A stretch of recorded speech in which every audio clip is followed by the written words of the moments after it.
Funding provided by Pella Windows and Doors help bring your home to life. For more than 100 years, Pella has been dedicated to building a brighter future in Iowa communities. Pella Corporation is a proud supporter of Iowa PBS. Fareway Meat and Grocery. For more than 80 years, Fareway has been proud to be an active part of the communities we serve. Learn more at fareway.com. With our Iowa roots and Midwestern values, Farmers Mutual Hail is committed to offering innovative farm insurance for America's farmers, just as we have for 6 generations. Farmers Mutual Hail, America's crop insurance company. Musco Lighting is honored to support Iowa PBS. We're an Iowa company that lights local schools, community fields, and stadiums, arenas, and venues in more than 125 countries. While our reach is global, our commitment is local.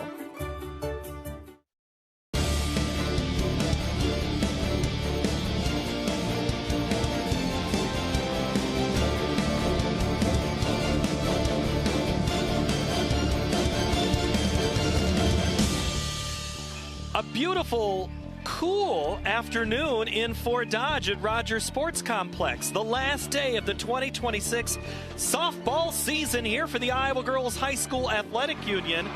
Trophies were given away last night in the 2A to Grandview Christian, 4A to ADM, and 1A just a few minutes ago. Clarksville goes back-to-back here at the Harlan and Hazel Rogers Sports Complex in Fort Dodge, Iowa, which is where it is another beautiful day and another rematch. This time it's Dubuque Wahlert, the 2-seed, and the 1-seeded Williamsburg Raiders. Hello, everybody. Alongside Laura Leonard, I'm Paul Yeager. Glad to have you here on this now Friday afternoon. Wahlert and Williamsburg. It seems familiar. We've done this one before. These are 2 great programs. Let's talk about Wahlert first here, Laura. Why are they back in the title game? They've got a lot of seniors. They've got a lot of experience, and they have the determination to be able to get over the hump. Team motto is next step. They want to take that next step to be the state tournament champs. And for Williamsburg, there's a couple of names that are the same, but there's some new faces and some same old, same old. They hit the ball and bat extremely well. Again, about the Wahlert Golden Eagles. They are in their 5th straight trip to state. Julia Roth, and she's a big deal because she has a record. Yeah, she sure does. The career home run record. That's a pretty big feat. Has 74 total and has had quite a career, obviously, and she is also can do it in the circle. But how about Ruth Tauber? She is a player that can just do a little bit of everything, can ignite this team to get over the hump. A couple of 5-year starters for the Golden Eagles and for Williamsburg. Again, 7th straight trip to state. 7 times they've been in at least the semifinals, going for 4. It's never been done. And that's going to be a huge feat for them if they can do that. They just seem to reload each and every year. You change those names, they're going to be right back here at the state tournament each and every year. They've got a lot of tradition in this program. Taylor Sanchez, a game-winning home run earlier this week. Jersey Mets will see her in the circle again under these cloudy skies. 77 degrees. The wind is out of the south-southeast at 10 miles an hour. Here as the weather station's right across the road from where we are at the Fort Dodge Airport. And you see some fans are still making their way in, and we are getting ready for the introductions. We're going to meet the reserves and the starters, and then we're going to play some softball.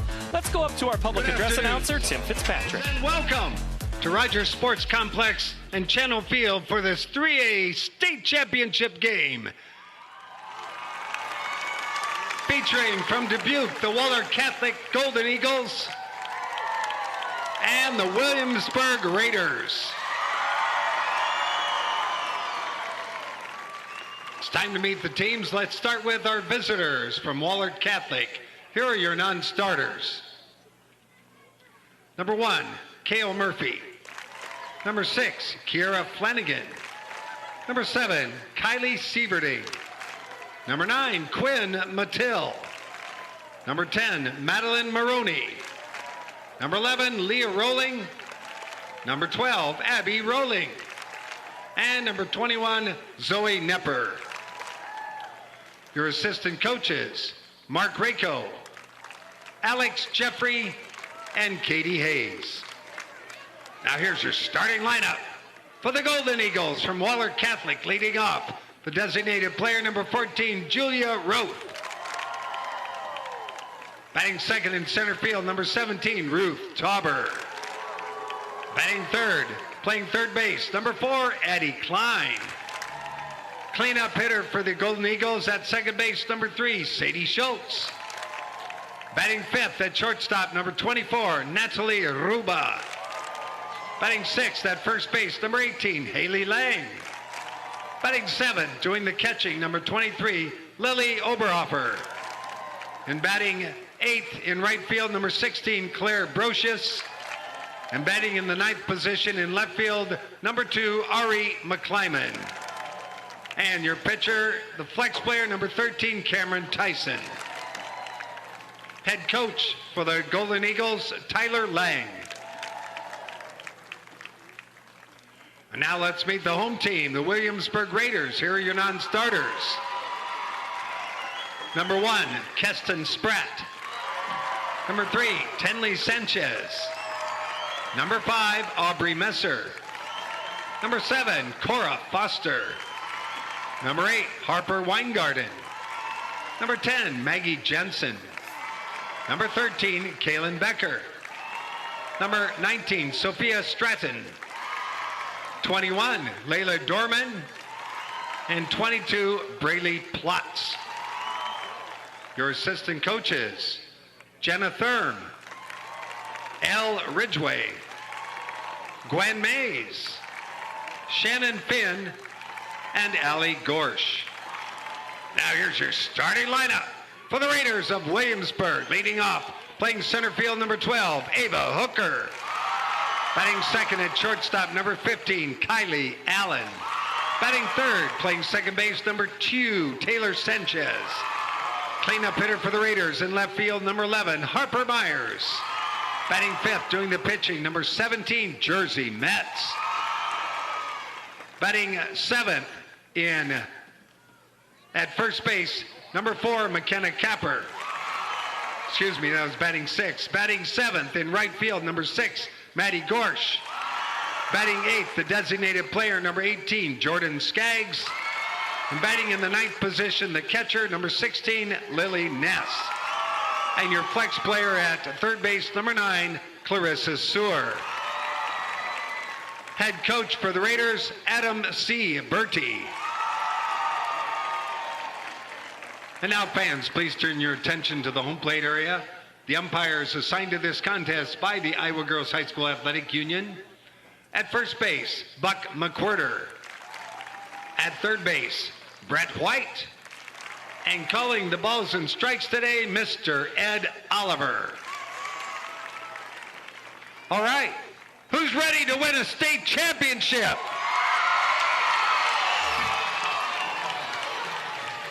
Williamsburg is known for their deep, well-rounded offense. They're the top 3 in almost every hitting category in the class, but they're going to go on defense first. And they're pretty good there. Harper Myers, Ava Hooker, Maddie Gorsh, left to right. Sanchez, Metz, and Ness in the middle with Kylie Allen and McKenna Capper on the corners. Or Sewer at the corners, and Kylie Allen is short. But let's talk about the combo of Ness and Jersey Metz, Laura Leonard.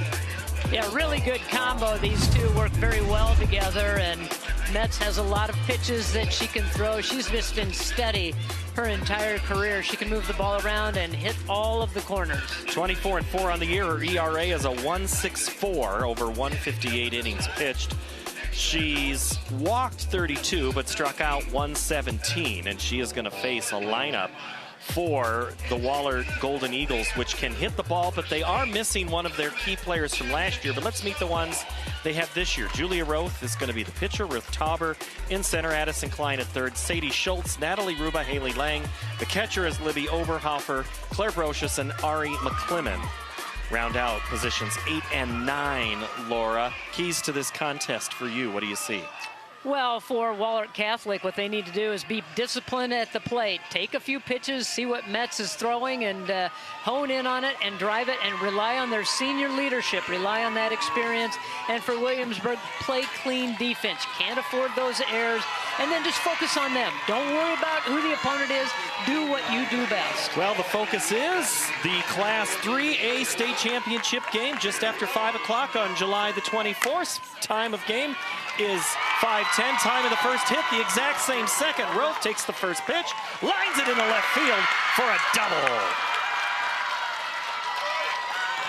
How about being aggressive? Going after that first pitch, getting the pitch that she likes, drives it out into the gap in left center field all the way to the fence and extends it into a double. We don't even get the time to tell you much about Julia Roth and how good she is. She'll be pitching here after the Eagles go down batting, but they don't go down quietly. It gets tougher with Ruth Tauber, the center fielder, bats, and look at her numbers. They are impressive. 587, 74 hits, 60 runs. And Roth, she's the home run leader. We didn't even get to show you her numbers. They're so impressive.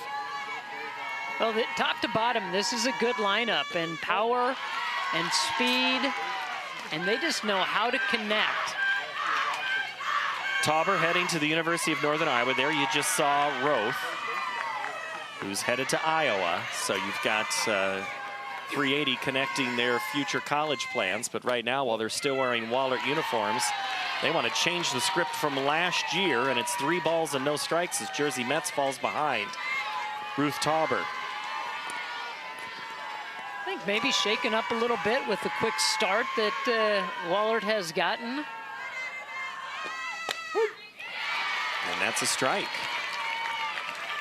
Metz, who has been the pitcher of record last year and this year in the state championship game, had the win last year.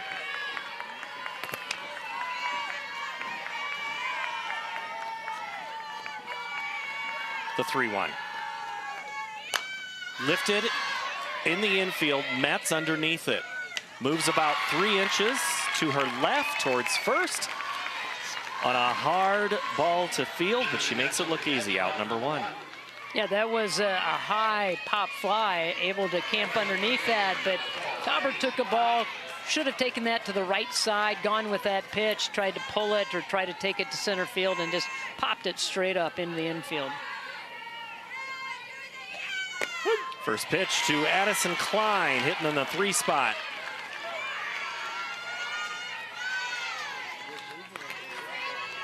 We'll try to move this runner over to third base. So again, a quality at bat, trying to get the ball to the right side of the field to advance that runner. The 0-1 to Klein is up and in for a strike. 0-2 now goes Metz. Klein, a .325 hitter. Not normally known for speed around the bases. She just has a great bat. Let's see what she does on 0-2. She watches that pitch go out of the zone. And that ball, we could see it had a lot of spin. She's trying to turn it over, took a little something off of that, and just fell out of the zone. Metz checks the wrist for the pitch call, which comes from the dugout. The 1-2. That one goes high. Metz will show you a rise ball, a drop ball, curve, change, but she makes adjustments during the game. However the game is flowing, she will make those adjustments. Each batter situations. The 2-2 in the dirt. Ness scoops that one out, and the count goes full.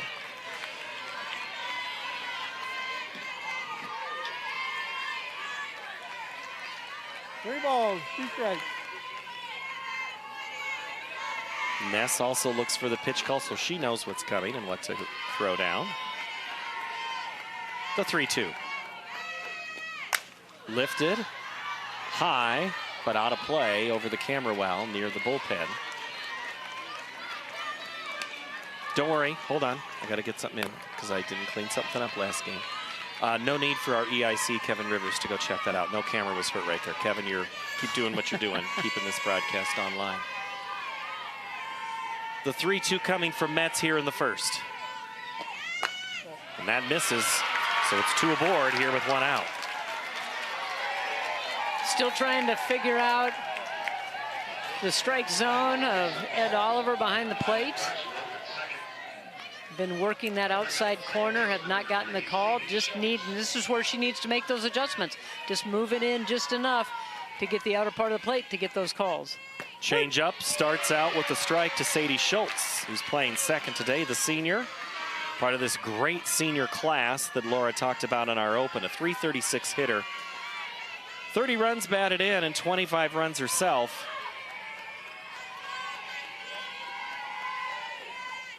That's hit towards center. It's gonna be in and out of the glove of Hooker. And Lang is waving home, and then stopping is Roth. She goes back to third. The ball goes into left field, but Roth had her head down. She was kind of in a tough spot, couldn't pop up, and good hustle by Myers to save that from being an out. Hooker laid all out for it there in center. Roth was running, and then she was stopped by Lang. And then Ness throws a bullet back to her third base, Sewer. She was halfway up the third baseline and put on the brakes. And I think if they would have made that initial throw, she would have tried to come in and score, but they ran her back, and now they're loaded. Couch at third, Klein at second, Schultz at first. A little bit of paint on there. Couple of hits here in the top of the first of this 3A final. Hit in the air towards Hooker, back towards the wall. She looks up at it as it crosses the fence. It's a grand slam. The Golden Eagles fly high here in the first. Well, they have come with some determination here today in this ball game to get a huge lead to start this game. Natalie Ruba just drills this to center field as they look up, and Hooker sees it fly into the center field seats. Natalie Ruba, the big fly. And the next pitch is grounded to Allen, who throws across to Capper for the out. Good job by Capper to scoop that one out and avert any more disaster that could happen here in this inning. But they're going after. They're attacking at the plate. They are going after pitches and driving them. 4-0. Wahlert Catholic leads Williamsburg. At first pitch to Lily Oberhofer, the catcher, is in there for a strike. 16 hits on the season for Lily.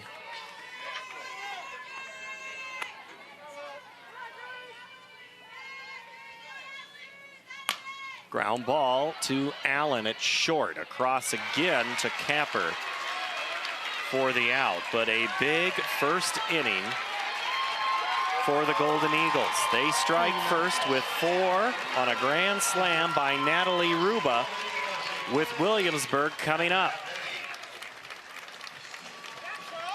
So the Golden Eagles will go out on defense with the following lineup. Brocious, Tauber, and McClement right to left. Lang at first, Schultz at second. Third is Addison Klein, and the shortstop is Natalie Ruba.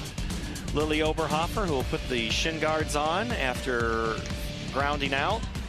And she'll catch Julia Roth, who's in the circle. And Roth led off the game with a double, and now she's going to lead things off pitching. What does she bring to the table? Well, she brings a variety of pitches and is able to hit locations very well.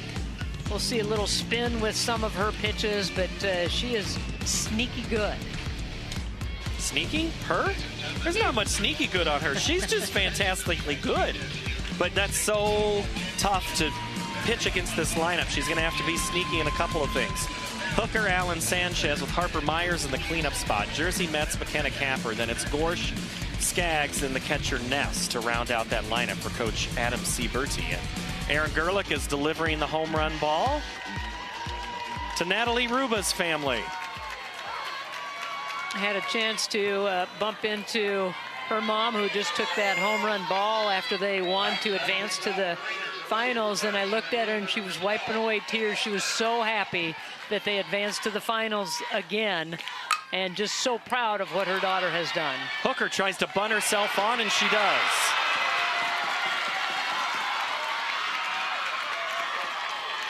Hooker, some of the best speed in the state of Iowa, and here's what she can do. Gets it past the pitcher. Just by half a step, but that's how you start an inning after you've given up a big number. You got to put runners on base.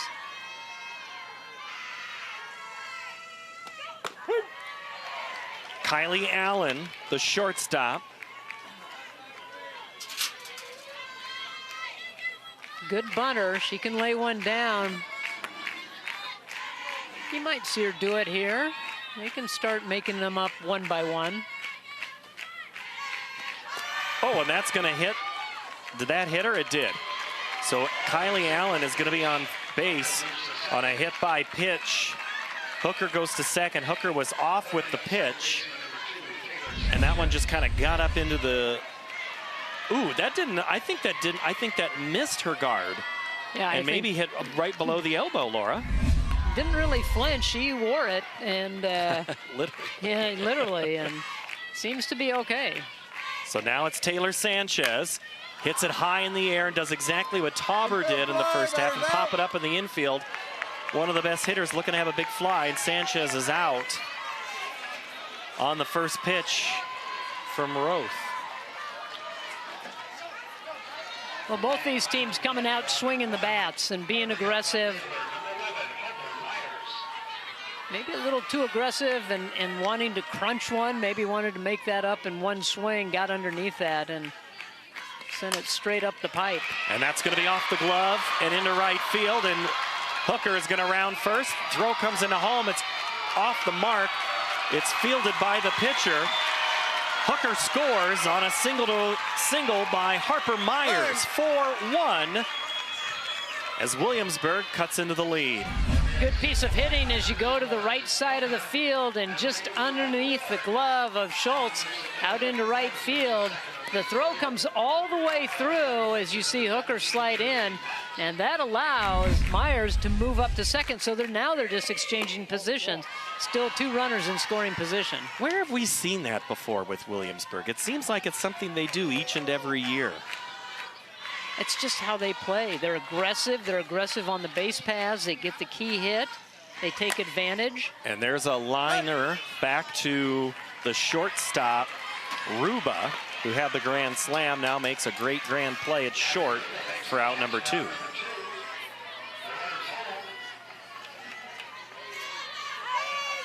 So it's up to McKenna Capper.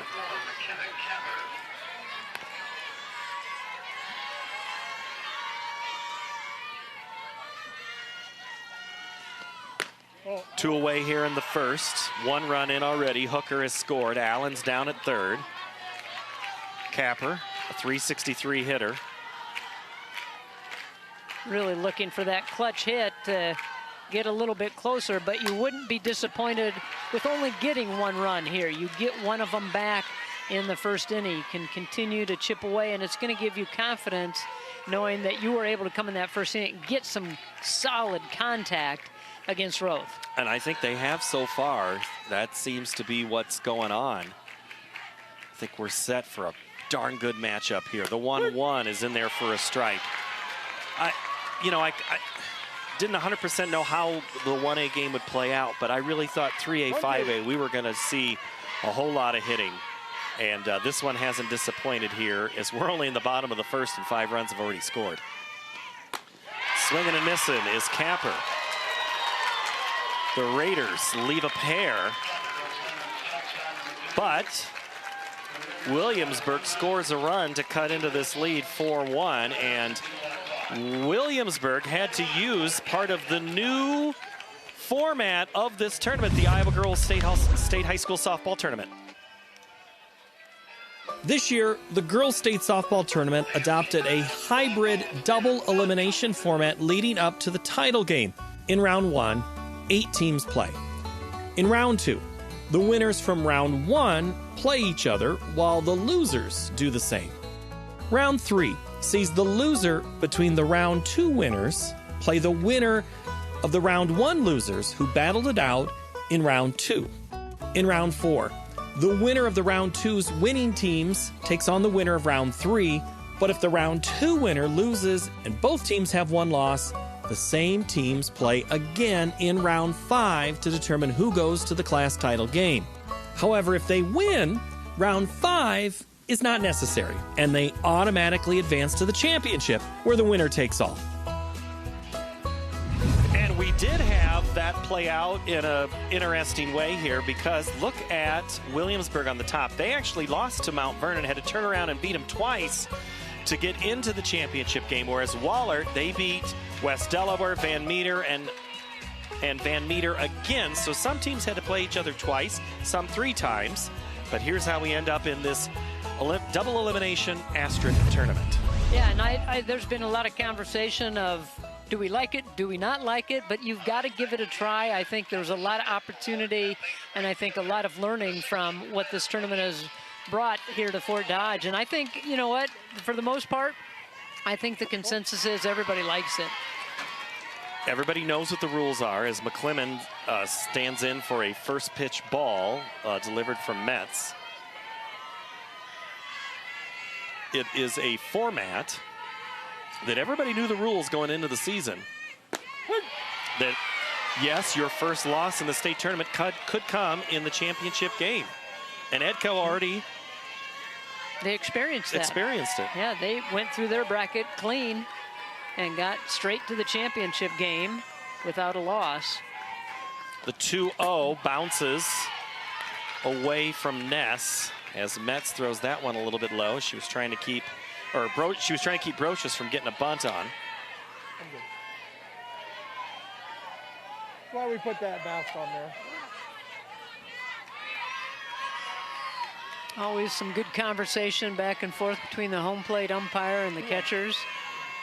They all work together very well. The 3-0 is bunted back to Metz, who gloves and can't get it out of her glove. Underhands it and ends up in right field. But Maddie Gorsh, playing great right field and backup, prevents that from bad becoming worse. I think Metz, first of all, had trouble getting it out of her glove and wasn't sure if she wanted to underhand it or overhand it over to first, and became little helium balls skied over the top of Capper over there at first. Ari McClellan swings and misses. How many times have you seen it? It sometimes happens in baseball because it's a little easier for the baseball to get stuck in the webbing of the glove, where the pitcher might turn around and throw the glove and just toss it to the first base person. Not quite there, but it was close. Oh, good stop by Ness. Just smothered that one, keeping Brocious over there at first.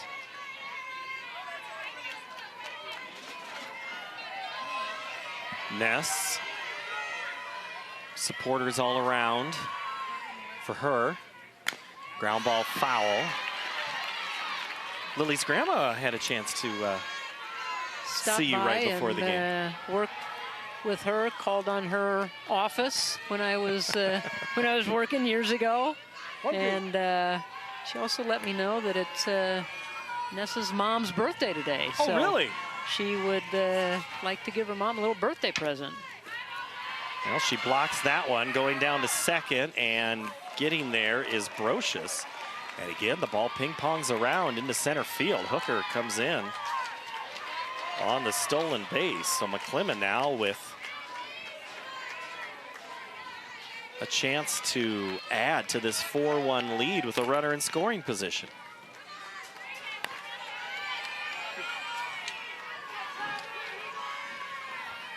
The 2-2 for Metz, swung and missed. McClellan is out on strikes. That's the first strikeout of the game for Jersey Metz. Just pulls the string on this one off speed and just waves over the top of it. That one just kind of fell off the table. So it's back to the top of the order. Julia Roth,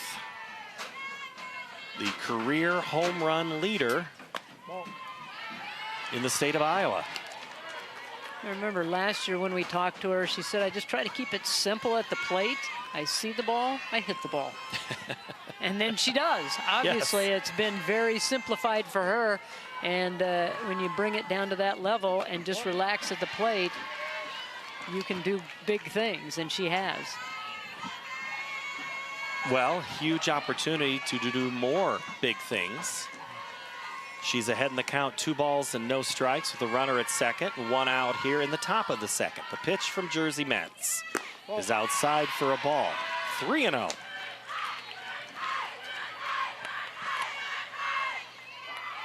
You have to be very careful with these hitters, especially at the top of the lineup. You want to make sure that you're hitting the corners, not giving them anything really good to hit.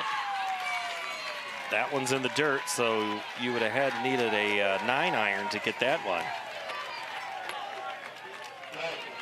Coach Birdie going to go out and talk to everybody, bring the infield in.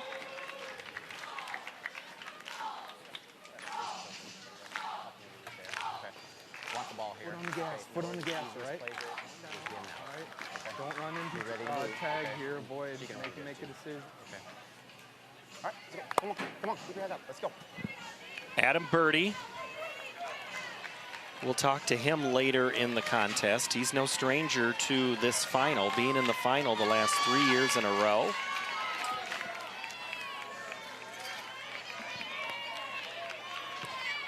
And we are now going to see Ruth Tauber bat with 2 on and 1 out. Pitch is low.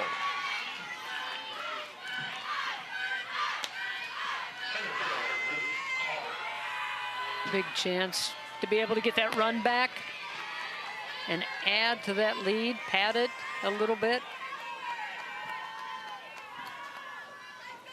The pitch is up and out to Tauber, who flied out back in the first. Mets having a little trouble finding the zone right now.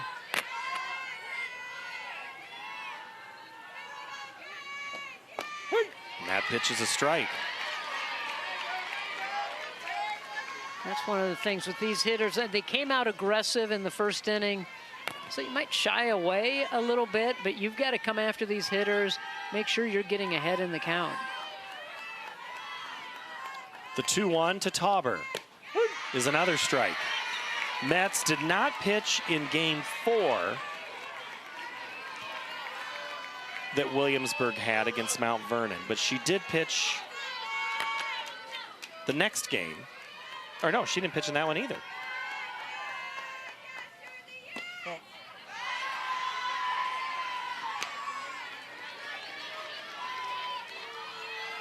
And she is the lone senior on this team.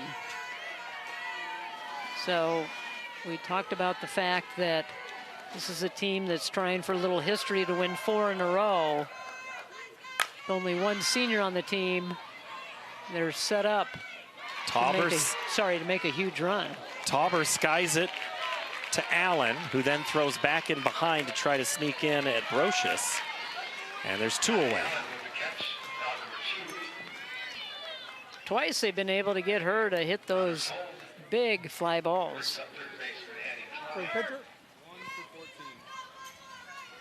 And we are going to have a runner.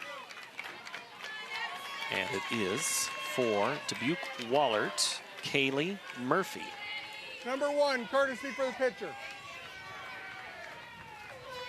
And they're going to use that courtesy runner with 2 outs here. Guess I got to come over here and do this. Number 1, courtesy for the pitcher. As they radio up above to tell us what we just told you. We just happen to be really close and can hear the umpire.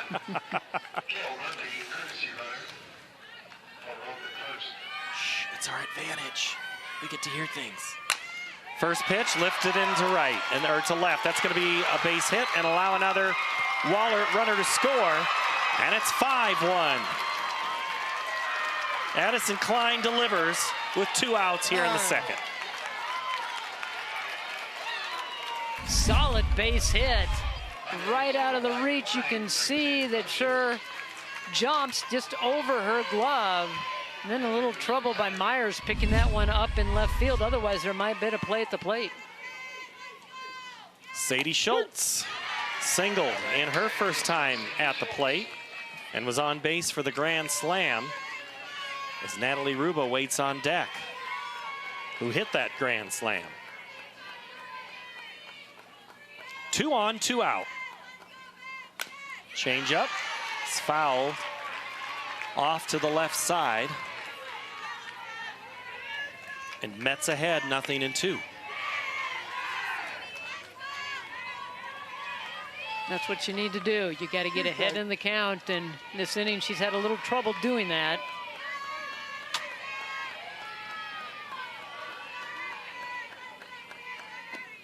Ooh, oh, Schultz flinched.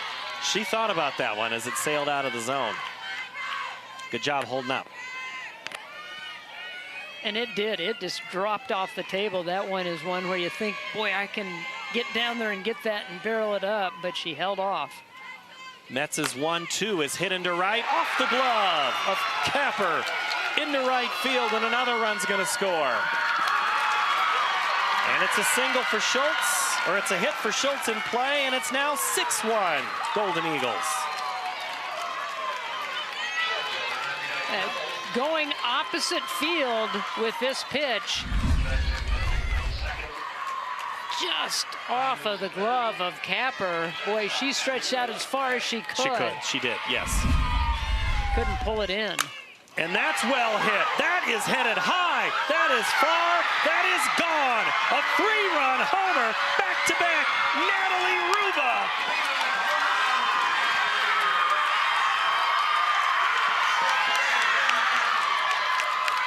Well, how about that? Quite a state tournament game for Natalie Ruba. Back-to-back home runs in her 2 plate appearances. No doubt about that one. She went after that first pitch and got it all. And I'm going to say I'm going to be Captain Obvious here, but she's seeing the ball well. That one's hit in the left field. Short hops the outside fence of the park. And the Golden Eagles flock together there at home for the second time around Ruba. I was talking to a couple of Wahlert fans. There's Natalie Ruba's mom. She's about to get another delivery on the home run. And this is going to be a pitching change for Williamsburg, as they are going to now go to Kaylin Becker, the junior, coming into the tournament. This is her 20th appearance over 50 innings, or 49 innings. And Coach Birdie makes the changes there with our plate umpire.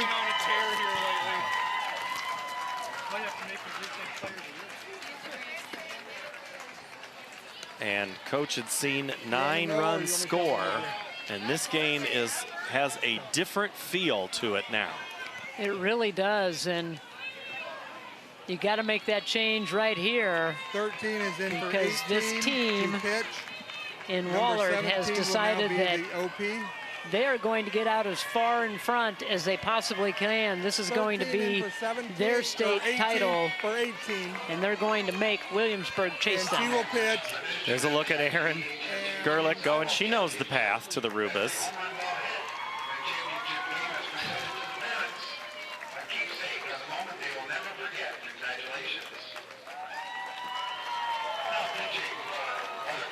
Number 13, Cameron Tyson.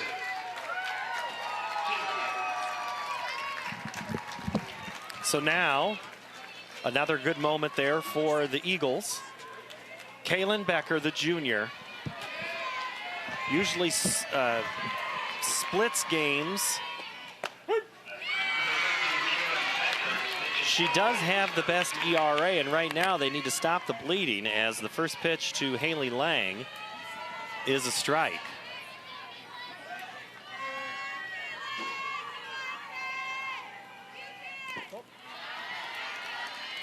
So we just got a note passed to us that we were told that it is Natalie Ruba's birthday today. Happy birthday, Natalie. Happy birthday, Natalie. The 1-1 is a changeup hit towards left. Coming over is the speedy hooker to make the grab, but not before. Whew, another big inning for Wahlert, as they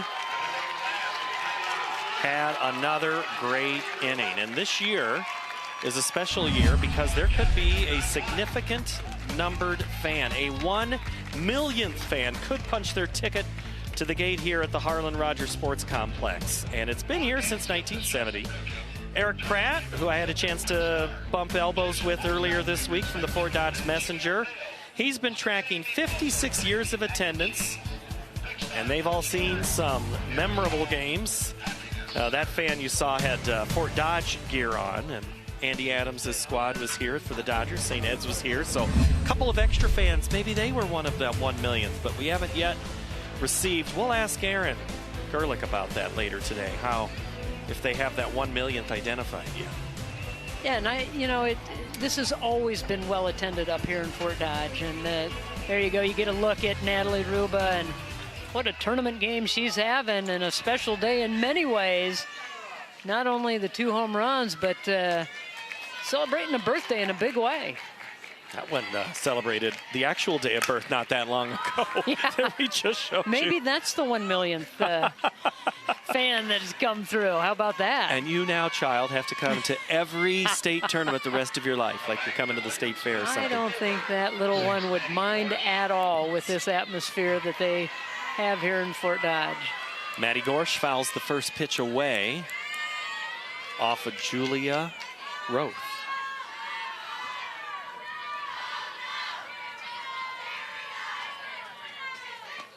Change up, or just enough off of it that looked a little bit different out of the hand. Didn't do that traditional change, but it certainly looked off the hand. And that's one thing Coach Birdie talks about with his players. He says, we've got great pitch recognition. We really identify, we see the ball, we hit the ball. We talk about it over and over again, and they're trying to, that one they see sail out of the zone to Gorsch, and now it's a ball and 2 strikes. Well, they do a lot of things right at Williamsburg. Obviously, with the 3 state titles, looking for 4 here, they've got a big hill to climb to get back into this one. But this is a team that, and a program that just as they continue to graduate players, they continue to bring in quality players, and they know the system, they know what they need to do, and Coach Birdie has done a tremendous job with this program. 2-2 skied on the infield. And underneath it is Ruba for the first out.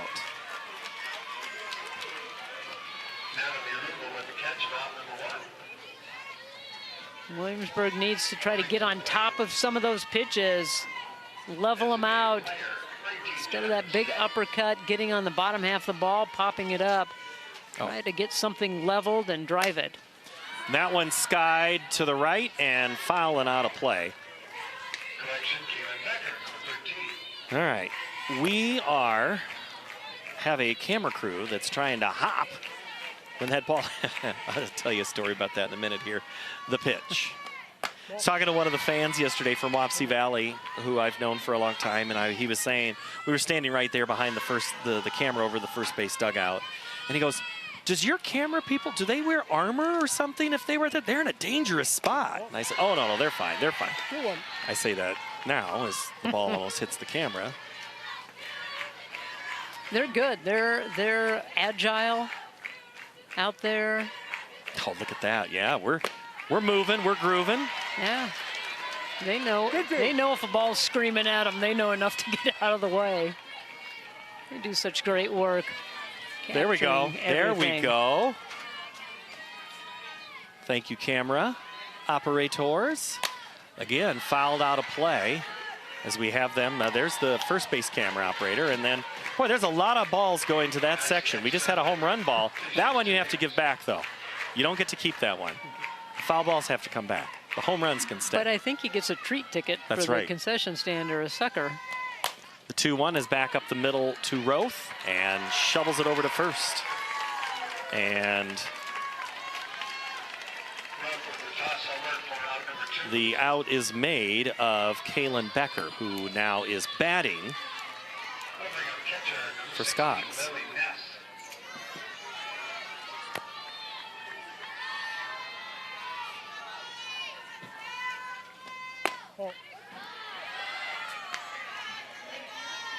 Two away here in the second.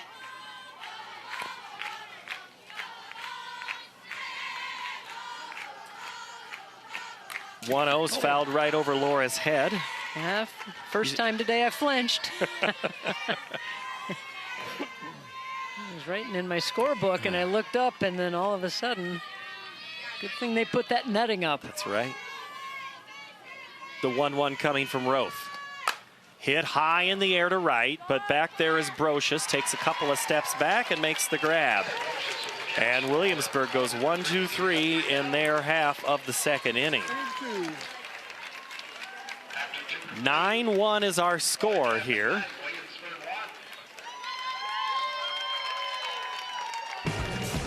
Take an adventure with Iowa PBS on Road Trip Iowa. Join our friend Rick Holsdorf as we travel the state's history, looking at highways and byways, culture, natural beauty, and history all along the way. Road Trip Iowa, Mondays at 9 p.m., Saturdays at 9 a.m., or stream online anytime. You also see Brooke Holsdorf on Market to Market this week.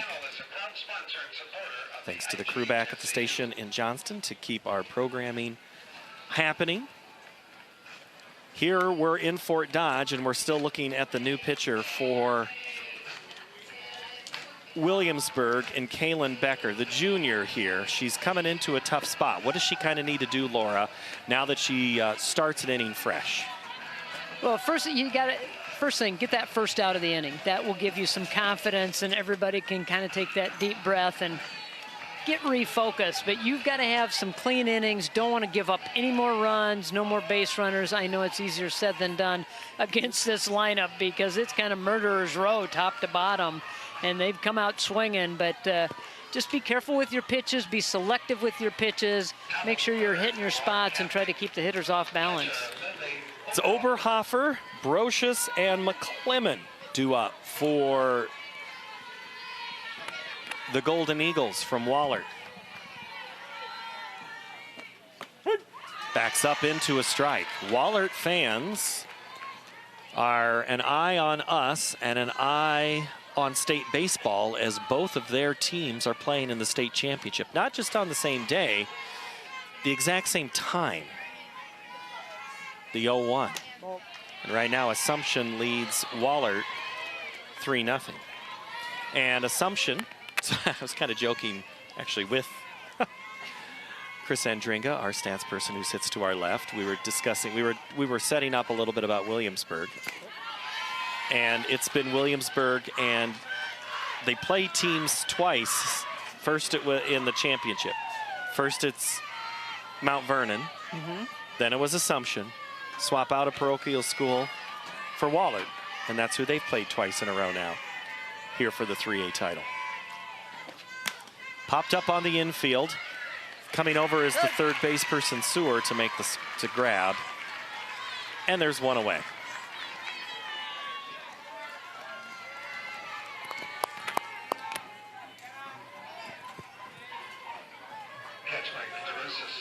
So they got that first out of the inning. Now you just get down to business, try to get out of this inning clean. That one's hit into center. Hooker again made it way closer than it should have been. It's off her glove. It's going to be a double. And she is slow to get up. She came down hard. I think she came down on the ball as she was diving. She made another effort early in the first inning, and the ball just glances off her glove, and I think she does land on it right there. Oh, right in the midsection. That does hurt. That's the type of thing in football that takes your wind out of you. Yeah.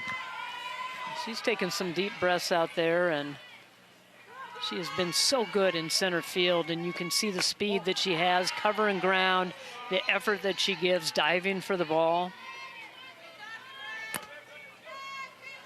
Hooker is known at the state track meet, running 400s, 400 hurdles. And I wanted to ask her, why would you choose that event? That is such a hard event. That's, you know, that's once around the track, having to jump over things that are in your way. And she does it really, really well.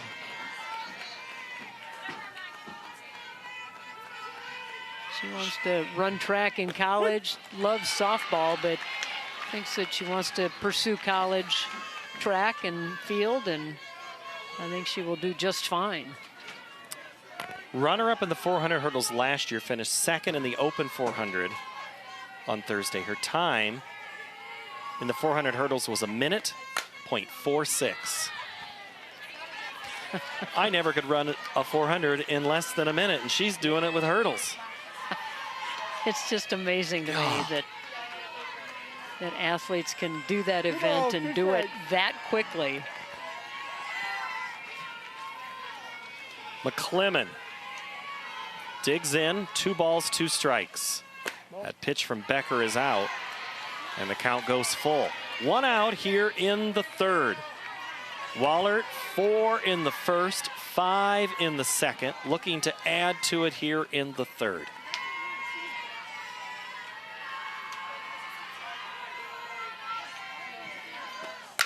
Ground ball, left side. Sewer across to Capper, and it's the 2nd out. Hard hit again, but the quick hands and the quick movement of Sewer across the diamond to get the out, get them their 2nd out, hoping to strand that runner at 2nd. 9-1, Wahlert Catholic in the lead. 9 runs on 8 hits. 2 of them big, big flies from Natalie Ruba, who's going for the cycle of home runs. She has a grand slam and a 3-run. Looking for a solo shot and a 2-run shot. Needs a 2-run shot, yeah. That's the new cycle. That's called the golden cycle. Oh. That's it. We're going to name that. Becker's 2-0 coming. Hit high in the air by Roth. She's going to get in the home run club. That one is going to go over the center field stands. Home run for the home run leader in Iowa. Add another one to her record total. Boy, talk about some power behind that one. That didn't only clear the center field fence, it cleared the bleachers behind the center field fence. It hit the tree out there. That darn near hit the parking lot. And all Hooker can do is run back to the fence and watch it sail out. It did hit that tree. Did you see the tree flicker in the back? I missed it in live. That is some power. Roth hit her 75th back on July 1st.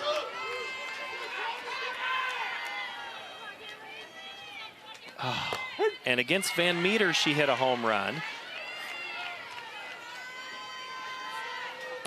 earlier this week. So she entered the tournament with 74, yep. Is that right? And then that was 75, or 75 was against Van Meter. That would have been 76. Wow. So impressive what she's been able to do. Number 4 in the entire state, all classes in home runs this year.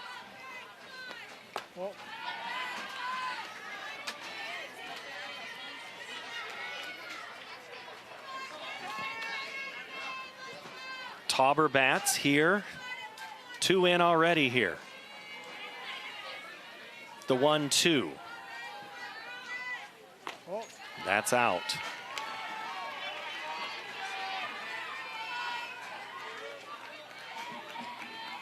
Tauber has had a pretty good tournament herself. Struggled here in this ball game, but coming into this championship game, 6 for 9 with 1 home run.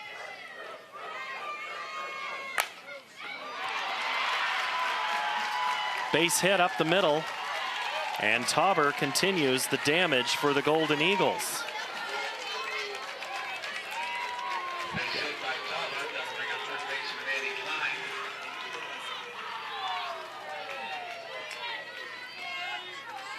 I'm still thinking about Roth's home run. And Tauber, that piece of hitting there by her to fight off a couple of pitches, she reaches base for the first time, and it's Addison Klein. So There is one player missing for Wahlert that was in this lineup last year that should have been in here, but a knee injury ended her basketball season and her softball season. Yeah, Kylie Sieverding is a player that... Klein hits it high to end the inning, and I knew I shouldn't have started a story like that with 2 outs, but Sieverding, her knee injury, as we get another presentation as they're trying to find where to go with that ball. And oh, it looks like Ruth's mom came right there to her on the ground.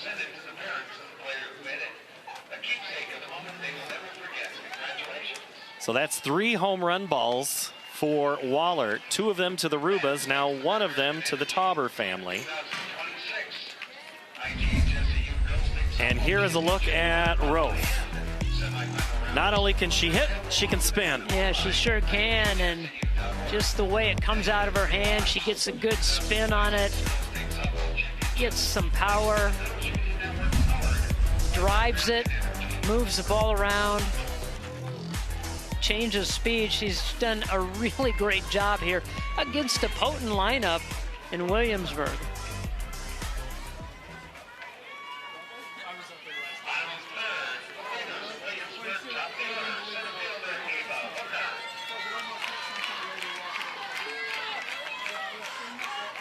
Top of the order for Williamsburg. Hooker tries to bunt her way on again. It hits her, as this is only the 2nd time through the lineup here in the 3rd. And we've already had some Eagles up 3 times. It's kind of the day it's been for Williamsburg. But if anybody is going to make this thing interesting and keep some drama, I wouldn't go anywhere. It's going to be Williamsburg. They have the bats, Laura. But how do you score? Last I checked, there's no 10-run home run unless I miss something. No, you just have to start putting runners on base. You got to find a way to get on base. And we saw Hooker try to bunt her way on and could not get the bunt down, because she could have done that. She get the speed on, could steal a base.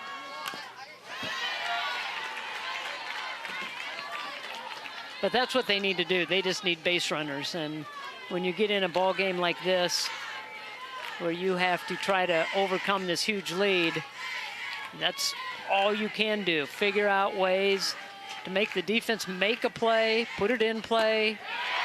Tough to do when you go after a pitch like that. Rise ball right up in the eyes. Tough to lay off of. And the rise ball is going to be a story we talk about with some pitchers, and even Hooker, she's fast, but not that fast. Kylie Allen calls for time, steps out.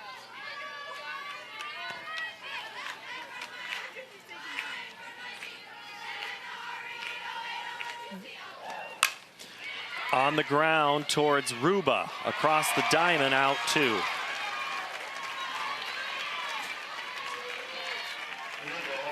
Good solid contact, but just right at a defender.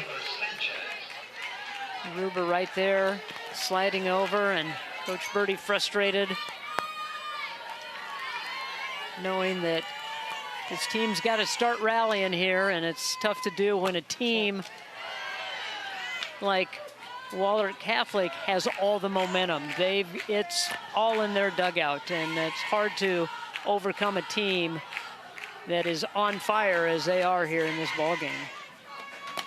That pitch on 1-0 is high to Taylor Sanchez, who hit the walk-off home run against Prairie City Monroe Tuesday night in what was Williamsburg's 2nd game that night, or that day. They had to play one in the day and then one at night. And Sanchez, I said, where's that home run rank? And she says, oh, it's as good as I hit against Assumption in the state championship game.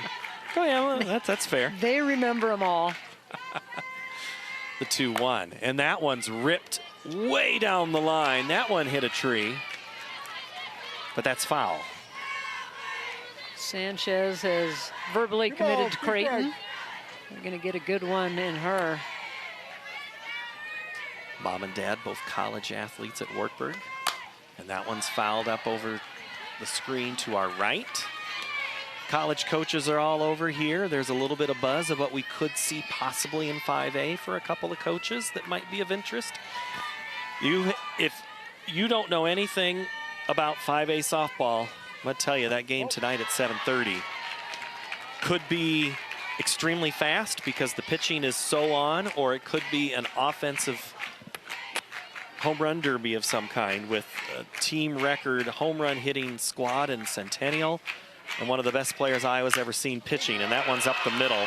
Almost took Roth's head off, and Sanchez is on board with 2 outs here in the 3rd.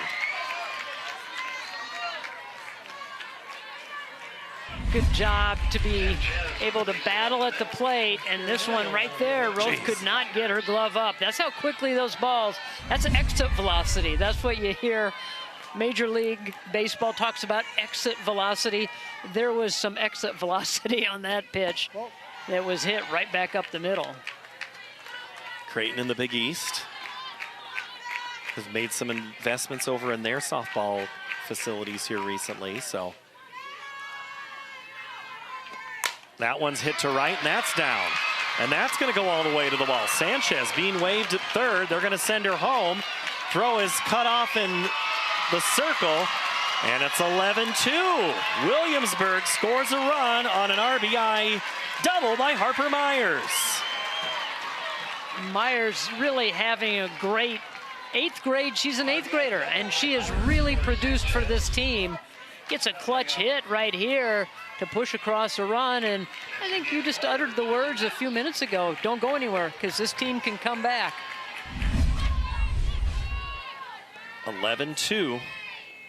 2 outs here in the 3rd. That one's hit on the infield. Going back is Ruba. A couple of steps from the grass on the well-manicured field and turf. Great work by our crew here. And almost double the crew to keep things interested here. And some of that crew, they're old former wrestlers. Maybe they were part of college wrestling, because it is college wrestling. The heart of the mat beats in the great state of Iowa. Catch that grit, the glory, and the champions of tomorrow. That tradition continues with a new season. 5 action-packed nights of men's and women's duels beginning this December on your statewide network, Iowa PBS. Last year, one of those matches, Laura was just up the road in Humboldt. Kevin Dresser brought his Iowa State Cyclones. And our schedule, Iowa and Wartburg on December 10th, Don Bosco and Dowling Catholic, as well as Oklahoma City and Grandview in a high school NAIA doubleheader. Then the women of North Central and Wartburg and the men of Augsburg and Wartburg on Thursday the 28th. Lawrence and Central, Cohen Cornell to close out our schedule. And then don't forget, we also have that little thing called the girls' high school state tournament and the boys' high school wrestling meet, which are fun and well-attended and quite the atmosphere. That is the understatement right there. That is a, both have strong, passionate fan bases. And when you're in a state like Iowa with wrestling, wrestling means business. And right now, so far, Wahlert Catholic has been all business today. They lead 11-2 as we go to work here in the 4th. Sadie Schultz, Natalie Ruba, and Haley Lang. Ruba waiting in the on-deck circle. Her bat, it is still smoking. It is on fire as Schultz looks to get on board to give an opportunity to have someone on for Ruba. That pitch from Becker is a ball. 2-0. It will be interesting to see how they pitch Ruba when she comes up, depending on who's on base and is there going to be an out. But they have to worry right now about Schultz at the plate first before they get to Ruba. Schultz is the cleanup hitter. And she's 2 for 2 with the single and a double. Well, everybody in those top 4 positions, they're doing their job as well. They're getting on base and putting them out there for Ruba to clean it up in that 5 spot. There's a look at Ruba, the birthday girl. I think she'd be fine with, what she has so far. I think there's one more thing she'd like as a gift. And that's hit on the ground, gloved by the 3rd base. Sewer across to Capper for the out. Sewer kind of double clutched there as she fielded that ball and then shows off the arm and getting the out. So here's Natalie Ruba, a grand slam in the first, a 3-run homer in the second, bats here in the fourth with the bases loaded. That first pitch is low and outside.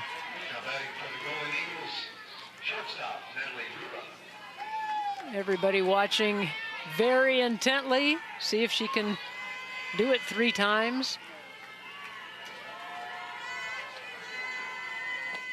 That one's hit again towards third. Got under it, or got on top of it just a little bit, and pounded it into the ground for another ground out to third. So the hottest bat of the lineup. Nobody wants to pick it up. It's still so warm.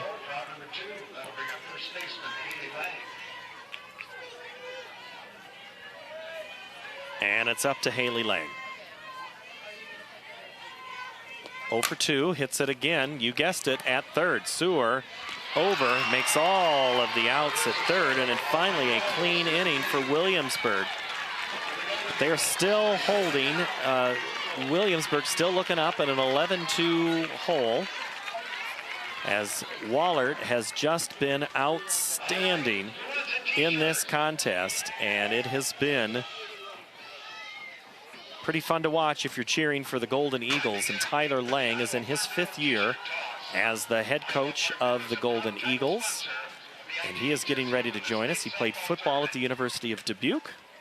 And Coach, it's not quite field goals or touchdowns, but you're scoring runs with incredible presence state. Tell me about Natalie Ruba's at-bats. Yeah, she's been big for us this whole tournament. You know, really has come on strong here at the end for us, and it's making a big difference for us. And oh, by the way, Roth, sorry, is what I was going to say, Laura. What I was going to ask, Roth, she's pretty masterful here today. What do you see from her? Yeah, she's been a competitor for us all 5 years for us. Been down here pitching all 5 years down here at the state tournament. So just really proud of our group right now. We're facing the 3-time defending champions. We can't be satisfied, and we've got to keep our foot on the gas here. All right, Coach, thank you so very much. Yes, thank you. Tyler Lang, coaching in his native town. He has known these girls, these ones that have been part of that 5 run. And his daughter, a sophomore, that's on the team, and so that's fun. His coach is being waved into the dugout. You think they're enjoying things over there? Yeah, wave him around, get the old windmill going. And yeah, they returned 9 starters, and the senior class, they came in as 8th graders, and they have grown together. He has kind of molded them together. They all came up the system, and this is something that they have been looking towards, wanting to be able to get to a title game again, and this year try to bring it home. Capper pops it up for the first out. That'll make way for Maddie Gorsh.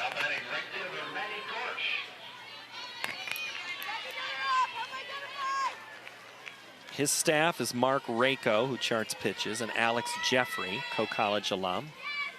He keeps the book on this team, full of experience. And that is a foul ball by Gorsh, the freshman. Here's a look at that staff. That's charting pitches. That's not using the electronic iPad there. the good old school way.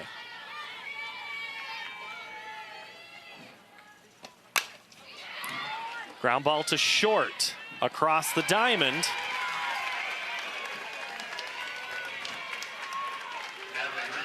Keeping it on the ground.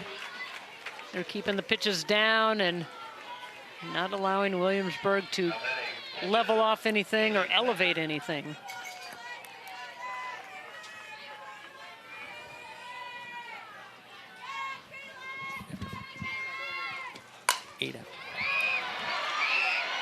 That's one, hits deep, and we're not going anywhere. As the pitcher, Becker, goes yard for Williamsburg.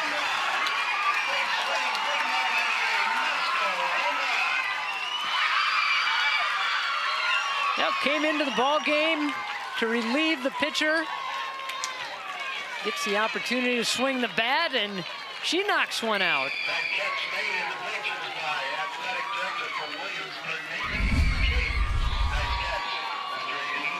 See Tauber giving chase, and what a great catch out there. Understand that's the athletic director at Williamsburg that caught that one out in center field. 11-3.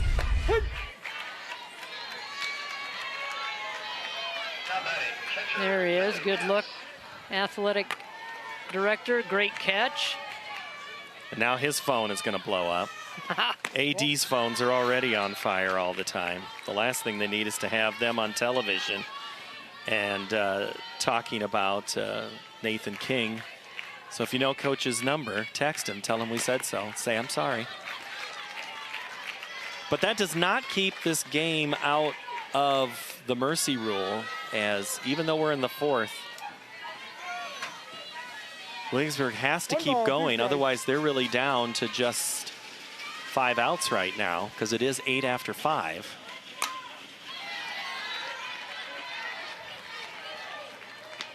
Well, that gets them a step closer, gives them an opportunity, gives them a chance.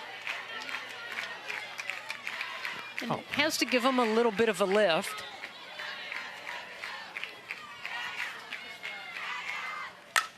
That's hit to left, base hit for Lily Ness. Talking about birthdays, trying to help out her mom. That's a base hit there for Ness. So now we're going to get our courtesy runner here for Ness. And it's going to be Keston Spratt, another one of those speedy runners for Williamsburg. She was competing at the state track meet as well. I need a couple balls here. Number 1, courtesy for the catcher for Williamsburg. So you feel like there's maybe a little momentum building in that Williamsburg dugout?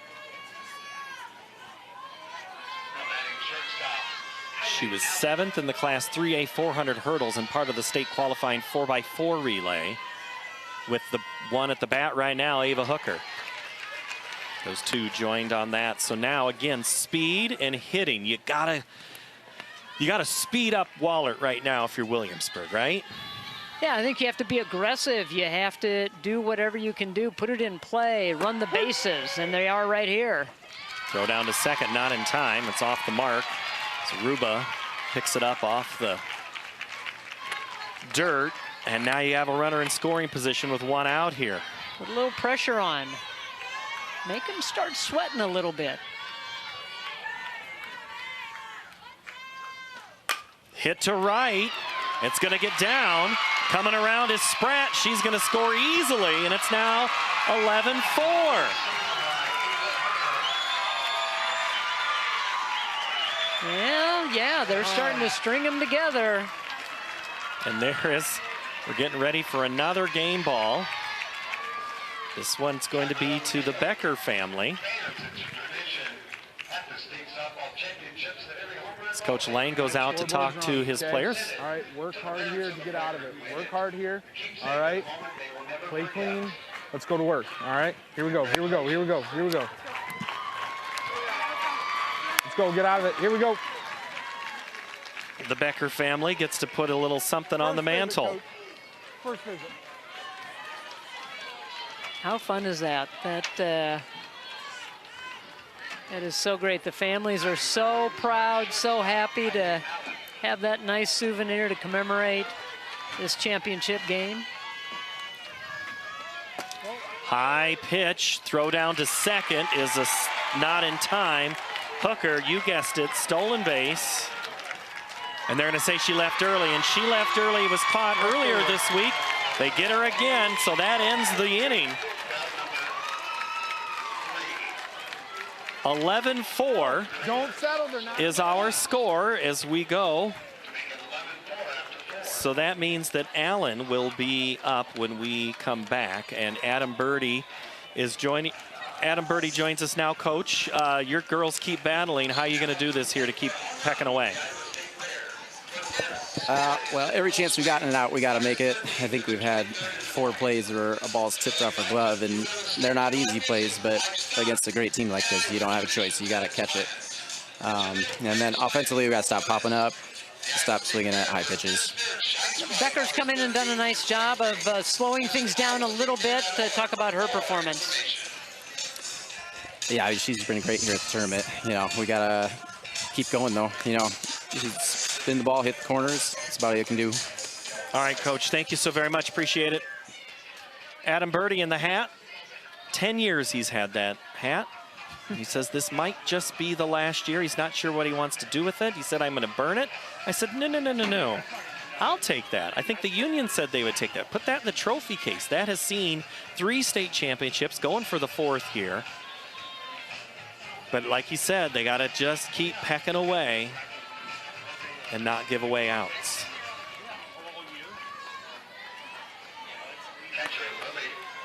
Oberhofer, Brocious, and McClellan due up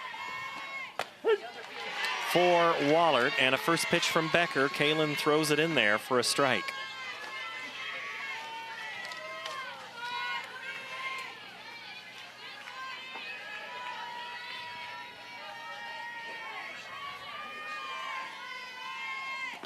Good stop by Ness on 0-1.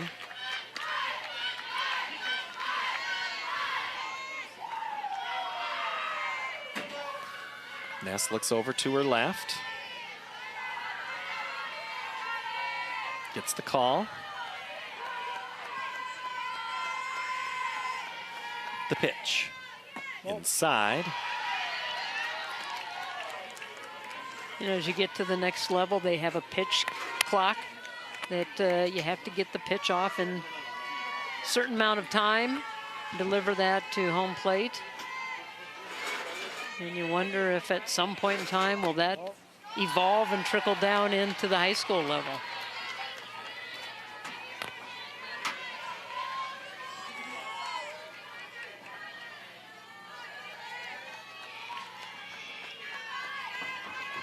The 3-1, and that's hit towards second. Going over to her left is Sanchez for the first out. Good read by Sanchez. She initially started in on it and then took a good angle, backed up, let it come to her over there at second, knowing she had a little extra time, able to make that throw.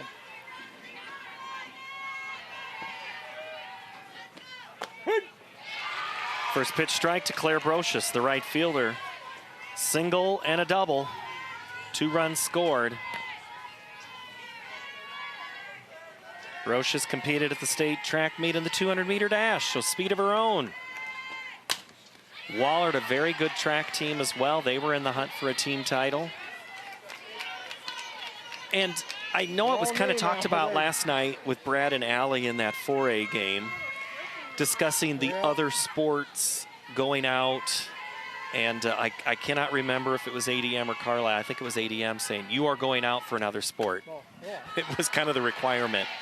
And new friends, I'm quoting Allie here, new friends, new muscles, and a break from your main sport. And I couldn't agree more with what she was saying and how she was telling that story. Yeah, I agree. I've always been a fan of playing multiple sports and seeing these high school athletes play basketball and volleyball, or volleyball, softball, or whatever it might be. I mean, in that first game, we had Sydney Lovren played 6 different sports, for goodness sakes. And so, yes, and I understand it's a smaller school, smaller community. As you go up the classes to 2A, 3A, 4A, maybe the opportunities aren't as many as you get into the bigger schools, but still go out for that sport. You may not start, but you can learn to be a good teammate and support others and just be a part of something a little different. And you're right, get a break from the main sport that you play. The 2-2 is hit up above us and nearly hit a candy bar wrapper. You know, and we look at participation numbers across the state, the school by school, conference by conference view that is going to be, yeah, we're in sweatshirts. Yeah, I know. I mean, it's cold here. Do you fault us for trying to dress warm? You got to bring layers here. 8th grader is going to get a chance to play right now. It is Allen. She throws across in time to get Brocious, the sophomore. Well, she made that close, showed off some of that speed. Ari McClement. Yeah, I like the fact that 8th graders are going to be able to play. I know there are some people that don't like that, and you know, things are always changing at the girls' union in high school sports, but I like the fact that you can bring up some of your 8th graders. The 8th graders have always been able to play softball because they're going into their freshman year. And we have seen so much talent from those lower levels coming up here at the softball tournament year in and year out. I think it's time to bring it and do it in volleyball, basketball, and the other sports. The left fielder for Williamsburg right now, an 8th grader. If Harper Myers would have been in 8th grade last year when this rule was passed, she might have been in basketball or volleyball or whatever, but she is playing softball. And we saw 8th graders for Clarksville. And I think, Laura, we're probably going to see more of the 8th grade girls in these sports than we might see the 8th grade boys. We'll see how that. I think so. It's a kind of an athlete by athlete. High hit towards Myers, the 8th grader. Underneath it, right on cue, she helps put the button on the story. And that is how the Eagles go down here in the 5th inning. We're in the middle, time to stand and stretch, and time to listen to Tim Fitzpatrick. Stand up and take a stretch. And join with me in singing "Take Me Out to the Ball Game." If you don't know the words, just listen to the person next to you. They'll help you out. All right, here we go. Take me out to the ball game. Take me out to the crowd. Buy me some peanuts and Cracker Jack. I don't care if I ever get back, for it's root for the. If they don't win, it's a shame, for it's 3 strikes, you're out at the old ball game. Hey, nice job. Who's cheering for Williamsburg? Not that I need to encourage Tim Fitzpatrick anymore to be outgoing with his personality, the former activities director at Kemper Catholic in Carroll. I think next year we need to get him a mic and lean him out the window Harry Carey style. Oh, that he would do it, wouldn't he? Yes, he would. Yes, he would. And with Chuck Schaffner playing the the organ next to him, that'd be a great act. The 1947 Wurlitzer, is that what they said? Take that on the road. Kylie Allen is ahead 1-0. Now she's ahead 2-0 as Roth's first 2 pitches are out of the zone. 11-10-0 for the Golden Eagles from Wahlert Catholic. 4-7-0 for the Raiders of Williamsburg. They are in black, and the Raiders are trying to get back into this contest. Allen hit by pitch and grounded out. Bats here in the bottom of the 5th.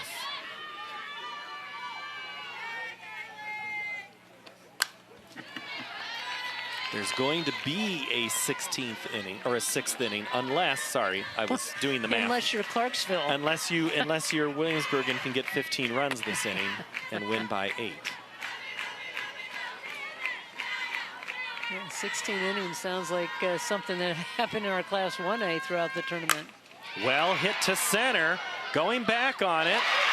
Off her glove in center. Tauber throws it back. It nearly gets the runner. And if that ball doesn't fall out of the glove, that is an incredible defensive recovery throw and tag. But Allen on to start with a leadoff double. I thought she had this one in her glove, and then it just pops out, and she made it very close. You're right. If Ruba can pick that one up clean, she is going to be out. And that would be a great defensive play for the future UNI Panther. That pitch is out. Teammate with one of my broadcast partners this week, Carly Goodwin, former Sigourney pitcher. She had a pretty good state tournament, if I remember. She did okay in our last game of 2024 in the state championship against Martinsdale St. Mary's. Yeah, I'm happy to see that we have players staying in state. Go to UNI, Iowa, Drake, Iowa State. We've got a lot of players participating here in the state tournament that will be at one of the 4 major colleges, and then also scattered throughout DMAC. We've seen them at Simpson, Central, You can say it. You can say it. Wartburg. Yep. There you go. Get them in there. But I love that our players stay in the state. And it's a walk for Taylor Sanchez. And it's now Harper Myers, the 8th grader. You know, and Simpson making it to the Division III World Series this year with Coach Brent Mathias. Wartburg, I think I heard 8 of their 10 recruits are Iowa players, 6 of them playing here in the state tournament. So, yeah, that one's up to Myers inside. Myers second on the team in RBIs. He's got one out there on second base waiting for her.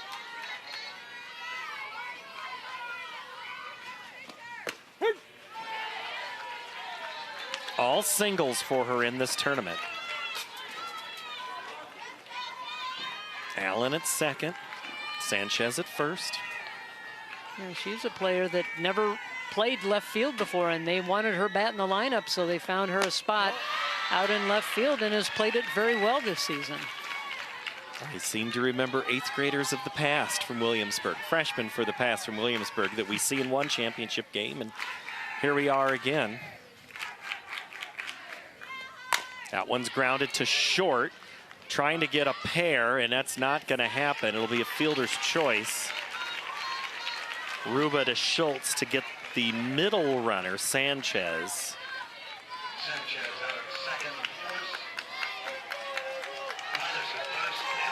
I like the fact that Schultz looked like she was going to try to turn the double play and throw it to first, and she held back and immediately turned and looked to see if Allen was straying too far off of third base, see if she might be able to pick her off, catch her sleeping. And Julia Roth has just called a team meeting with her infield. She's smiling about it.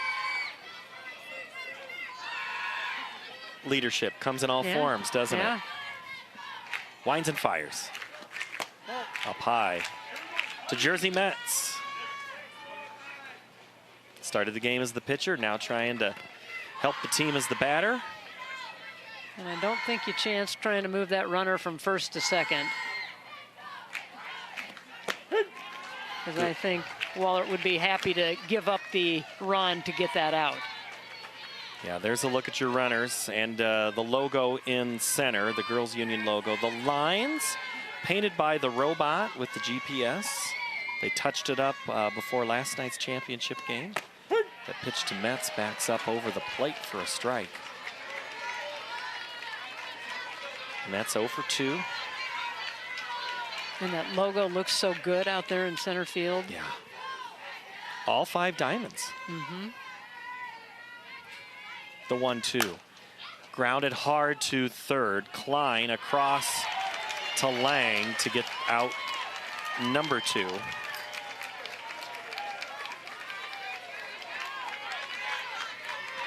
And no opportunity for Allen to move very far off of third base as Klein stares her down and moves her back to third base.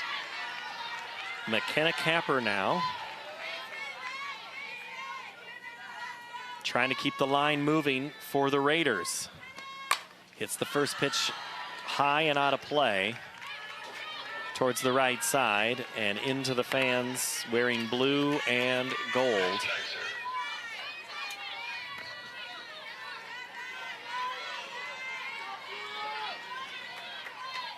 Capper, the junior. Ball gets away and a run's going to score for Williamsburg. 11-5, scooting on down to third is Myers. It's 11-5. We'll have to clean the plate after the slide. just kind of quietly. One at a time. One at a time. They're creeping back into it. I'm not trying to oversell it or keep you around. I mean, I love having everybody watching, but this is... There are very few teams where I would feel that confident saying it, that a team could come back from 11-1 deficit. It would be Williamsburg. They've proved it. 3 in a row state championships, going for 4 tonight. And if you have that mentality built in, yes, you can be down, but you're not out. And know that you have the makeup and the chemistry to be able to put things together. Like that, another base hit to center for Capper. And another run scores for the Raiders, 11-6. Just 1 inning ago, we were talking about the mercy rule that could come into play. And now with that little line drive over the outstretched glove of Schultz, they climb 1 run closer. And it's going to be Harper Weingarten. I think, as I saw 8, yeah. In for 4 running. Yep. And that is a pinch runner situation since Capper is first. So a likely re-entry follows that. So Coach Birdie says that run number 7 at first is important. So I'm going to put some wheels out there and sacrifice that 1 pinch run opportunity here. Maddie Gorsh. Ground ball up the middle. That's going to get through. And it's another hit for the Raiders.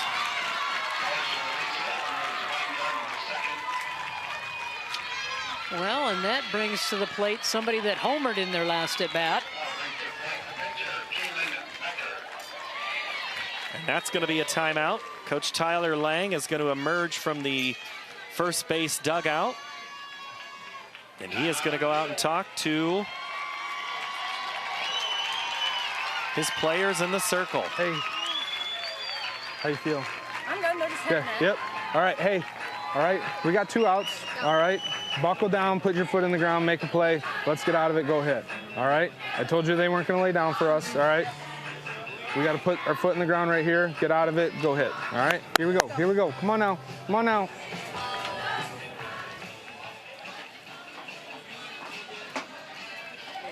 Got that motto on the back of their t-shirt, next step. That next step, they're grasping it. They haven't gotten full hold of it. And they're allowing Williamsburg to make it a little bit closer than what they had wanted. 5-run lead still. First pitch swing past third, tagging the runner and getting out of the inning just like that with 1 pitch is Klein. She tags Weingarten. Right there. Got her on the hip, just barely. Just right there. And you can only go so far. Skoggs on the fielder's choice. And it has been an active contest that started very early for the Golden Eagles in the first. They get a leadoff first pitch double by Julia Roth. And then it's Natalie Ruba with a grand slam there in the first. And just when you thought that was a big deal, Williamsburg tried in their inning as Hooker scores on a hit by Myers. And then again, it's the Golden Eagles going to work, taking advantage of a couple of balls off the glove. And then another birthday girl celebration for Natalie Ruba, a 3-run homer. In the third for Williamsburg, Myers with a double, and Sanchez a single, and then it's a big fly for the new pitcher, Kaylin Becker. That was the 3rd run of the game for the Raiders, and then here they go to work and score another, and then in the 5th, 1-2 runs score with hits by Allen, a walk by Sanchez, a hit by Capper and Gorsh. And it is now the home run queen in all of Iowa, who homered in her last at-bat, Number 76 on her career, looking for 77 to start the 6th. First pitch to Julia Roth is a ball.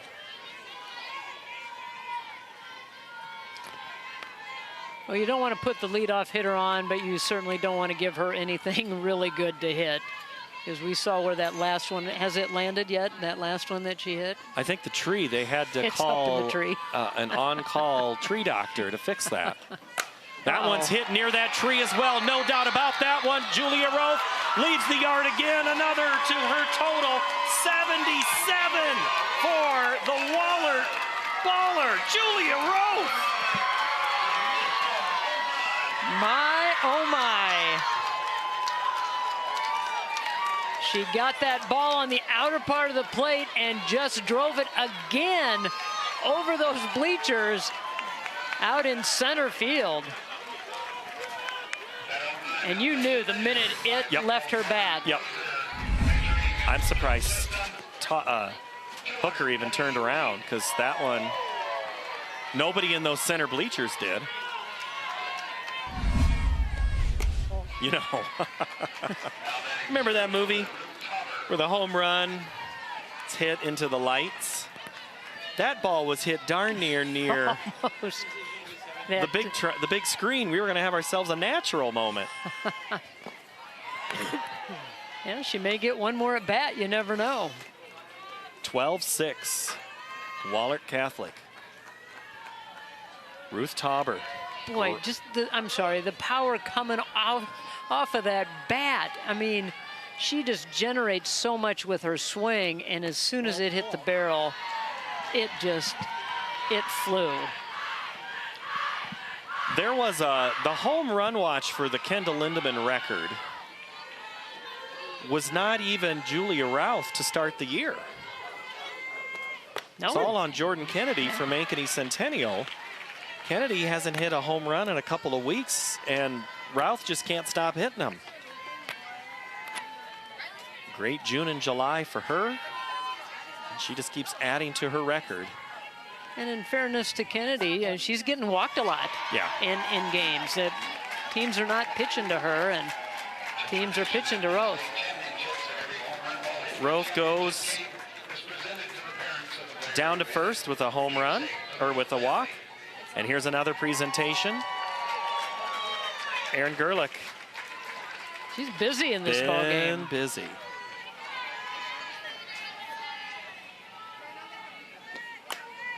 And that bunt is fouled off.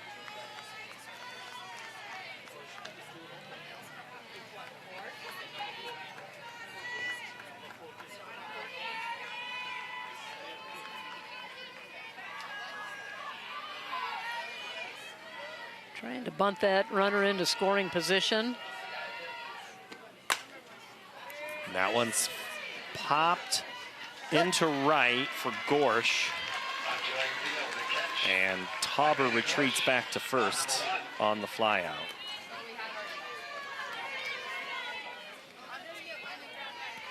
That brings to the plate second baseman C.D. Schultz.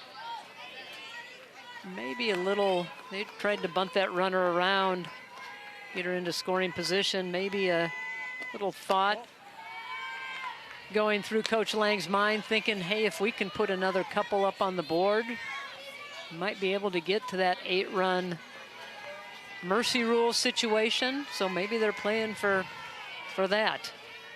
And you do want the extra insurance runs, knowing that Williamsburg has been able to come back. And Sanchez goes back on a ball that just hung up long enough for off the bat of Schultz.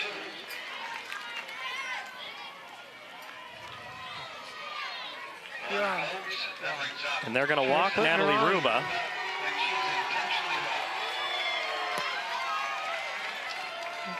So that'll move Tauber down to second. Ruba to Haley Lang. Wahlert fans didn't like the fact that they gave her the intentional pass. They wanted to see her swing again.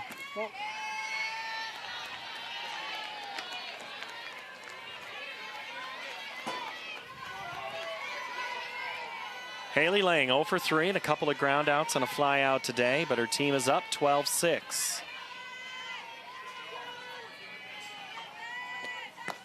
That's inside for a ball. 4 in the first, 5 in the second, 2 in the third. 2 so far here in the 6th for the Golden Eagles. That one's hit up the middle. That could plate another one. Hooker up with it. The throw home. It's going to be cut off. Scoring run number 13 is Tauber.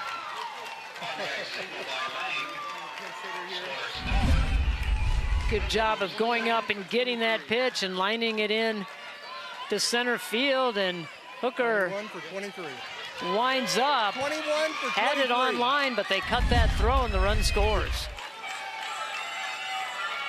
Zoe Nepper to bat here on a pinch hit.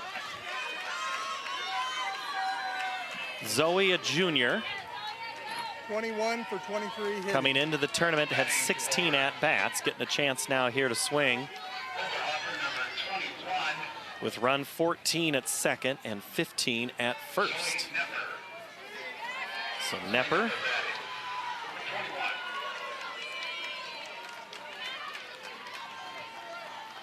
There's a couple of Neppers over in Dubuque County, Delaware County. You know all the connections in that side of the state. You know them all. Well, the Dubuque Bureau's checking in on something here. I have been saying Ari's name a little off. McClyman instead of McClimmon. McClyman. So in case Ari doesn't get to bat here, I wanted to get that on the record. That's popped up.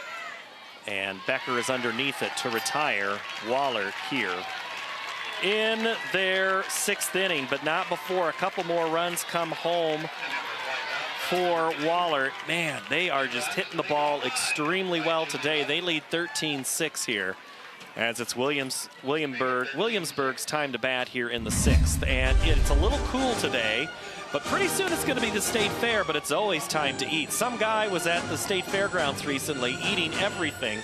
11 new foods, Laura, was able to try. That one is the apple pie, the mini apple pie that has cinnamon ice cream and vanilla. Here's my food scorecards. And did you like my orange finger paints on my fingers? And that is... that was the egg roll. This is the Cajun Cluck and Chaos. That's the egg roll, the All-American. That was a lot of people's #1. And it has sausage, bacon, egg, hash browns, and topped. It's a perfect breakfast food. And you can get caramel corn, kettle corn, any type of cheese curd. I think it's 84 new fair foods. And our coverage, just want to let you know, our coverage of the fair changes this year. We're going an hour earlier at 8 p.m. You can still watch it at 9. But our nightly fair highlights, Monday through Saturday, coming up here in just a little bit. But we have softball to get through here first, as Wahlert now back on defense, up back to a 7-run lead. Lily Ness to bat for Williamsburg. Okay, Laura, you did have a chance to kind of look at some of the fair foods. Was there one that you wanted to know more about? Well, I thought that All-American egg roll looked pretty good. And what are your thoughts on it? Yeah, that was one of my top 3. And then what was that first thing we saw you eating? Is it a chocolate-covered something? Yes, it had... Anything chocolate-covered is good. I think it was strawberry bliss. It was like, I called it like a summer picnic because it had cream or meringue is what somebody said it was, with strawberries, and then chocolate hard crust with the shortbread underneath. Yeah, that looked good too. Porcupine gnocchi was good. Very rich, and that one is a well-hit ball to left field by Lily Ness. And Williamsburg tries to keep pecking away at the rock. And we're going to have a runner for the catcher, a courtesy runner. It's going to be, I think is that Spratt? Spratt ran last time. Spratt, yep. Ness doing her job at the bottom of the lineup and now flipping it back over. You're going to get the speed as well. You got Spratt out there with speed. Hooker at the plate. See how she handles this at bat. We've seen her try to bunt a couple of different times, use her speed to get on, but she can also swing away. She's got a little fire in that bat as well. Hooker looking to move the line along. Shows bunt, gets it down, fouls it off. I said, how does running around turn 3, turn 4 at Drake Stadium compare to softball? And she says they're both unique experiences. They both have a whole lot of fun. This one's a little more compact than the state track meet. Tighter turns to get around the bases, and she does it really well. You've got to be able, it's kind of an art to be able to run the bases very quickly, and you got to hit that inside corner as you're making that turn at second base, as well as if you're heading home from third. Coach is waving you around. And Hooker actually stopped going out for volleyball, then went out for to work on getting her track faster. She also played in the basketball game at State against Wahlert, and she knocks that one, and it's chased down by Tauber. The throwback to second, or for first, doubles off the runner. And just like that, 2 Raiders are erased. Spratt doubled off, and Hooker on Hooker's fly ball. Spratt just got too far off, hung up in between. She kind of felt like that was going to drop. Tauber coming in really fast, able to cover that ground and pull that one in, and Spratt's just hung out to dry. Kylie Allen looks at a first pitch strike.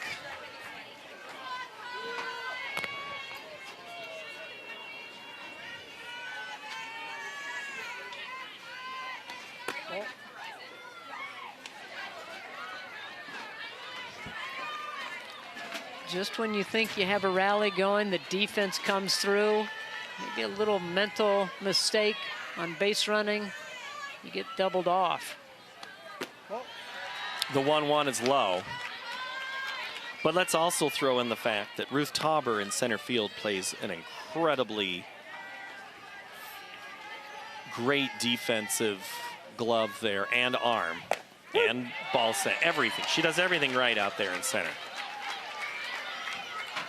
She does, and I think you talked about it, that 5-year starter and understands the game so well, knew exactly what she was doing when she caught that ball. She almost ran it in and got to first to double off Spratt, but as soon as that momentum brought her in and she realized that Spratt was in between bases, she got the ball over to first very quickly.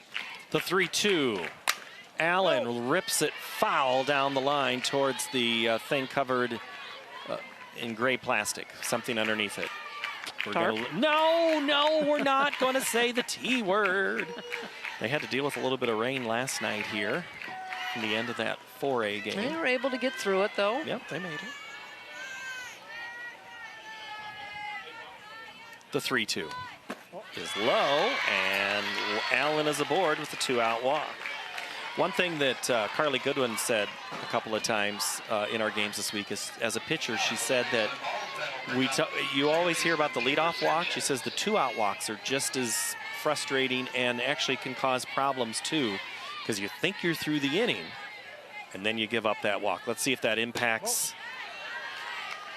Roth at all. Yeah, you work so hard to get those first 2. And then maybe you let up just a little bit when that third batter comes up and put them on via the walk. And then all of a sudden, start hitting, start getting runners on base. And that's a good point, because I think, you know, not just first walk or a leadoff walk or a 2-out walk, any walk can be devastating, can come back to hurt you. Sanchez at the plate. She's also on that state qualifying basketball team. She had 3 points in the loss to Wahlert at State, playing for Coach Stephanie Rich Dacey, who was here earlier this week. I haven't seen her if she's here today. Coach Dacey also does commentary for the Williamsburg softball team. And she was so excited during the regional final, she might have gotten a little bit of trouble with the FCC for something she said. And Sanchez draws a walk. But, you know, we mentioned it about the small schools and doing everything, and one walk leads to another. Yeah. But the basketball coach, she wants to make sure that her softball players or basketball players and softball players are supported, and that's something clearly also at work. What a great athletic school Williamsburg, both girls and boys sports, has been here for years. Yeah, everybody supports one another, and you see a lot of boys teams coming to the girls games to support them, vice versa, and not just on the basketball side, but seem to go and support volleyball and wrestling and all of the sports. And that's what a community does, is they're able to be there for one another and support them. And we have seen this Williamsburg athletic department grow and been very successful. Harper Myers fouls the first pitch off to the left, looks at a next pitch out. Trying to make back-to-back walks pay. Myers, a single, a double, and a fielder's choice. That one's inside. Right in that area between the plate and the batter's box, or where the batter's box once was. All those home runs, there's been a whole lot of dances at home plate, got rid of that chalk. That one's chopped into the middle. This one's going to be tough. And it is down at first, and it is out. Roth to Lang, out 3. Boy, what a scoop by Lang, because that one was ticketed to go out to right field, and Lang got the glove down and smothered it and picked it up. Well, we mentioned a couple of the other sports. Our next one on Iowa PBS Sports is going to be volleyball. That'll be in Coralville, football in Cedar Falls, girls wrestling back in Coralville, boys wrestling in Des Moines, girls basketball in Des Moines, and boys basketball on Friday, March 12th. 2027 will be from Hilton Coliseum, and to make this all happen, it is imperative that you scan a code that is about to be on your screen and a phone number that's there now, 800-728-2828, because your support makes programs like this possible, so we can show you fans in pink wigs. We also are all part of the Iowa High School Sports Championship coverage as we educate, inform, enrich, and inspire Iowans every day. Thank you for watching. Thank you for supporting. Thank you for waving. We're waving right back at you there. Scan that QR code. If you know anybody in that group of photos, those Wolves fans, make a donation in their name. That would be pretty awesome right now. I think we're going to have ourselves a dandy of a nightcap. This one, 13-6, Laura.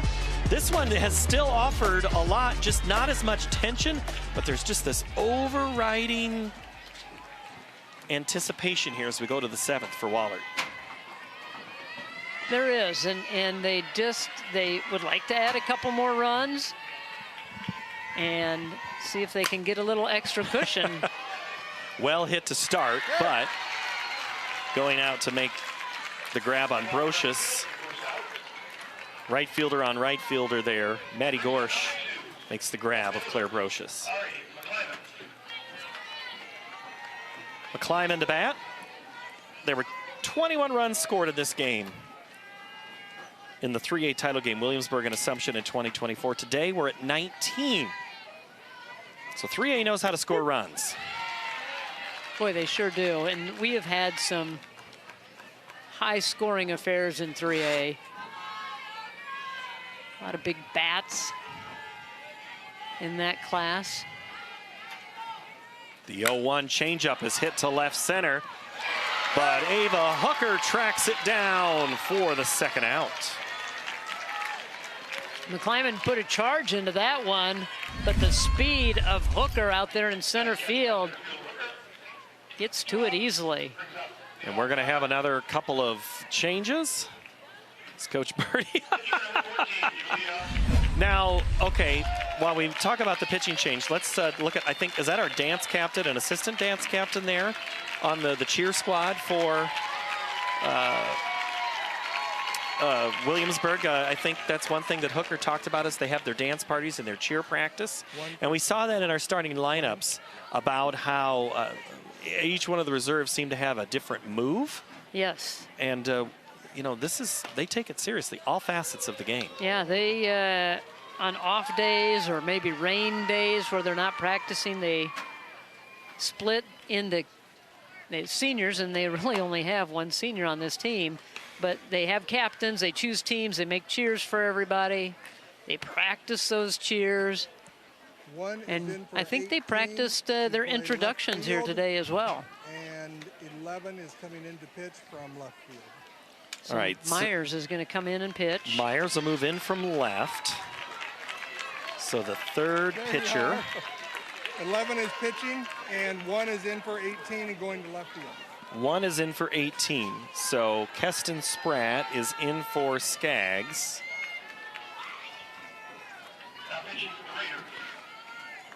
Which I didn't know Skaggs had been in the defensive field. He said 1 for 18, didn't he? But that's not. I think Spratt's going to left field to take over from Myers. There we go. There we go.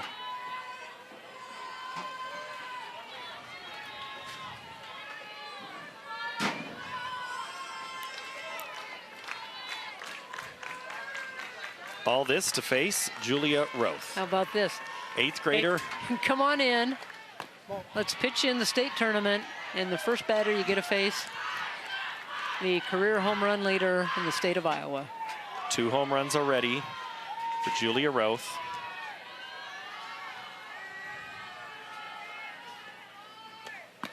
Next pitch low. We've seen over the years coaches make changes for pitchers the second time through the lineup. Maybe for the third. Here is a new pitcher for Roth to see if there's a different result. That one's punched to right. It's going to be in the park, but it's going to go all the way to the fence. Roth digging for second. The throw not in time, and she's in there with a double. Good job there to get it in. Really good job to get it in. Allen could not get the tag down before Roth slid in. If Roth is not the all-tournament captain for 3A, I'm not sure I know anything about softball. Boy, she's had quite a tournament and quite a championship game. A double, she walked, 2 home runs, and now another double, and Murphy's going to come in and be the courtesy runner for her. All right, Murphy to run. And now it's Addison Klein. And we are a runaway from Wahlert, going up 8. 13-6 with runners at second and first.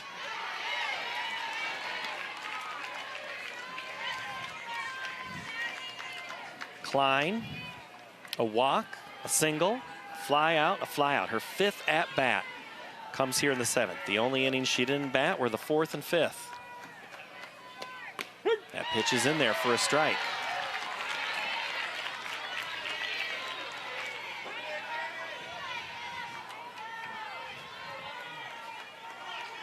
Oh-2 coming from Harper Myers. Off the plate, good spot. Yep, tried to get her to go after that one, strike herself out, and get out of the inning. See if they can mount a huge rally in the bottom of the 7th. The 1-2, hit to second. Sanchez gloves, throws over to Capper to end the threat.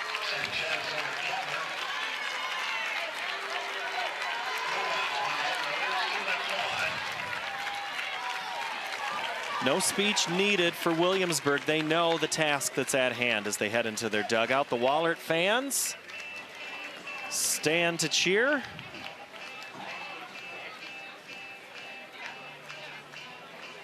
Williamsburg fans just trying to mount some kind of momentum to spur their team on. Coming up on 7 o'clock here on July the 24th, 2026. We're wearing sweatshirts where on Monday we were in anything to stay cool. It was oppressive. Weather not a factor today.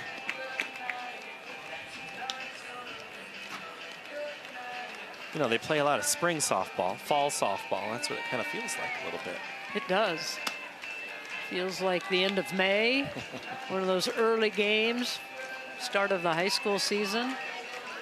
Everybody bundled up in their fleeces, winter gloves. And those little self pods. Oh, I want one of those so badly.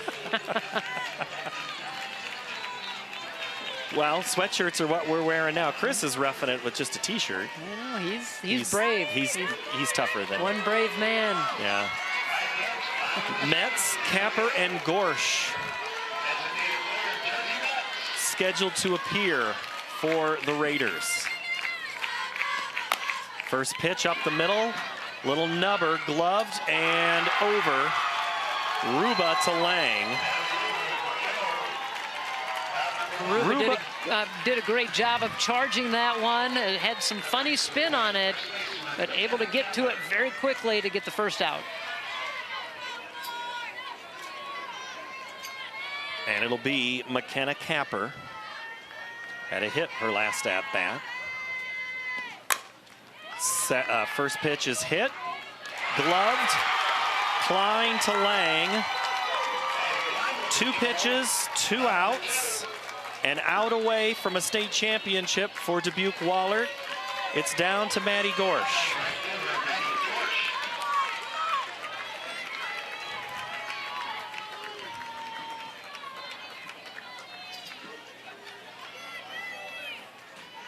They lose Kylie Sieverding to an ACL tear, but they brought back Roth and Tauber.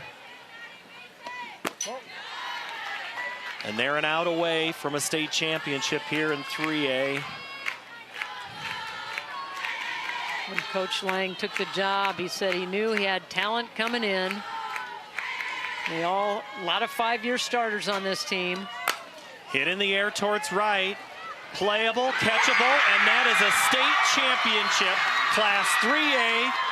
Wahlert Catholic, your champions here in 2026.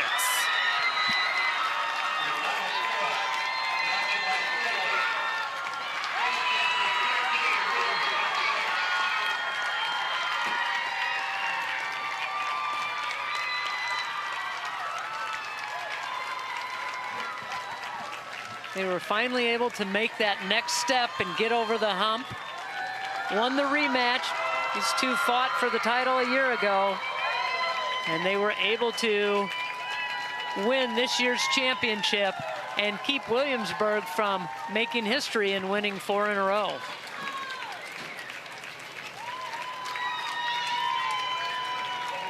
They shake hands.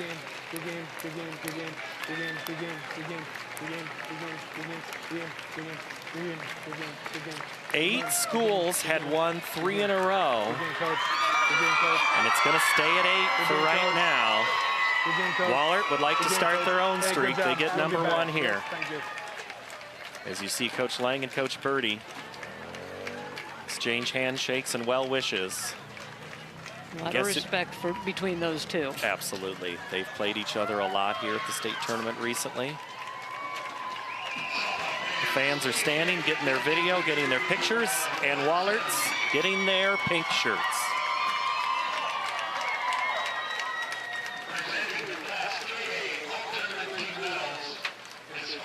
Bureau Executive Director Marty Schwager. He's assisted by IGHSAU Executive Director Aaron Gerlich. Here is your Class 3A All-Tournament team for 2026. From Wahlert Catholic, Julia Roth.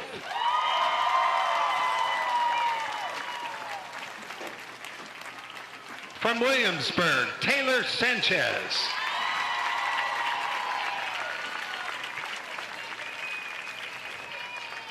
From Mount Vernon, Hayden Dukin.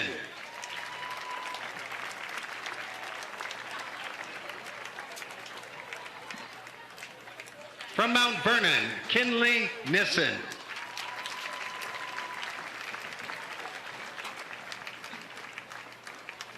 From PCM, Libby Winters.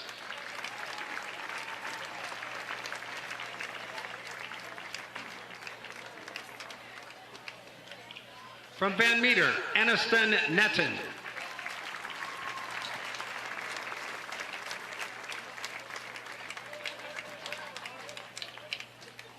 From Williamsburg, Harper Myers.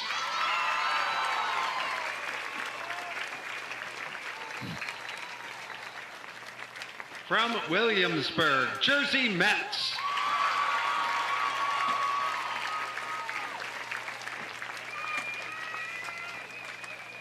From Wahlert Catholic, Ruth Tauber.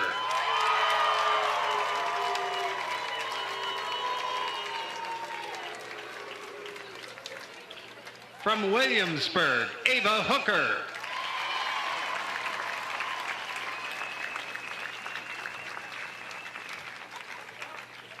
And your Class 3A All-Tournament Team Captain for 2026. From Wahlert Catholic, Natalie Ruba.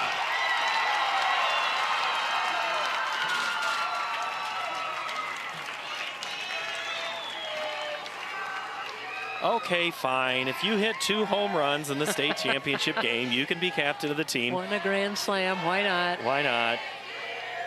You know, here's listen to the fans. Singing happy birthday to her, and you know, she told us last night or the night before she wants to fly planes. She flew a few out of here in this championship game. She's going to start some ground training and took a discovery flight. Going to start some pilots training as soon as she gets home.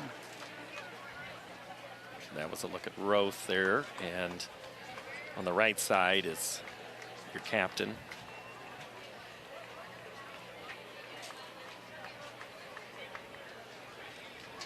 All these players Roth was on the I'm sorry, that was Ruba was on the left. Sorry, yep. Yeah, all these players had great tournaments and very deserving. Participating player will receive a commemorative softball provided by Iowa Farm Bureau, title sponsor of the Girls Athletic Union. Presenting awards are members of the IGHSAU Board of Directors. Congratulations to the runners-up in Class 3A. The Williamsburg Raiders and head coach Adam C. Birdie, congratulations on an outstanding 2026 softball season.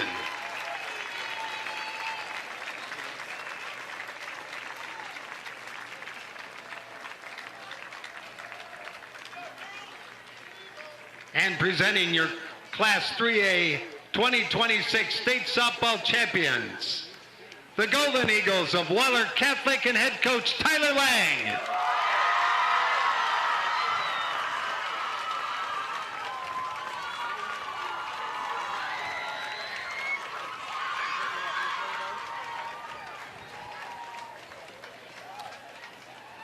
Coach Lang and the Wahlert Golden Eagles, they hit early, they hit often, and now let's meet your player of the game. With 2 home runs each, Julia Roth and Natalie Ruba will advance their team, completing the Class 3A bracket. Thanks to Quickstar for this. And no doubt about that. Roth outstanding in the circle and 2 home runs, and Ruba 2 home runs on her birthday. The gift that she wanted, Laura, was the state championship. They got the state championship, and a great way for this senior class to go out. They have been working together for a long time. Finally got that championship that they had desired. That's game 2 of our coverage today. 1 more to go. Champion for 3A is Wahlert Catholic. They win 13-6. Coming up next, the 5A title match. So long for right now from Fort Dodge.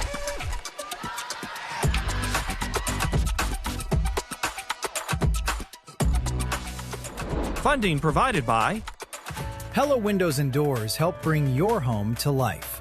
For more than 100 years, Pella has been dedicated to building a brighter future in Iowa communities. Pella Corporation is a proud supporter of Iowa PBS. Fareway Meat and Grocery. For more than 80 years, Fareway has been proud to be an active part of the communities we serve. Learn more at fareway.com. With our Iowa roots and Midwestern values, Farmers Mutual Hail is committed to offering innovative farm insurance for America's farmers, just as we have for 6 generations. Farmers Mutual Hail, America's crop insurance company. Musco Lighting is honored to support Iowa PBS. We're an Iowa company that lights local schools, community fields, and stadiums, arenas, and venues in more than 125 countries. While our reach is global, our commitment is local.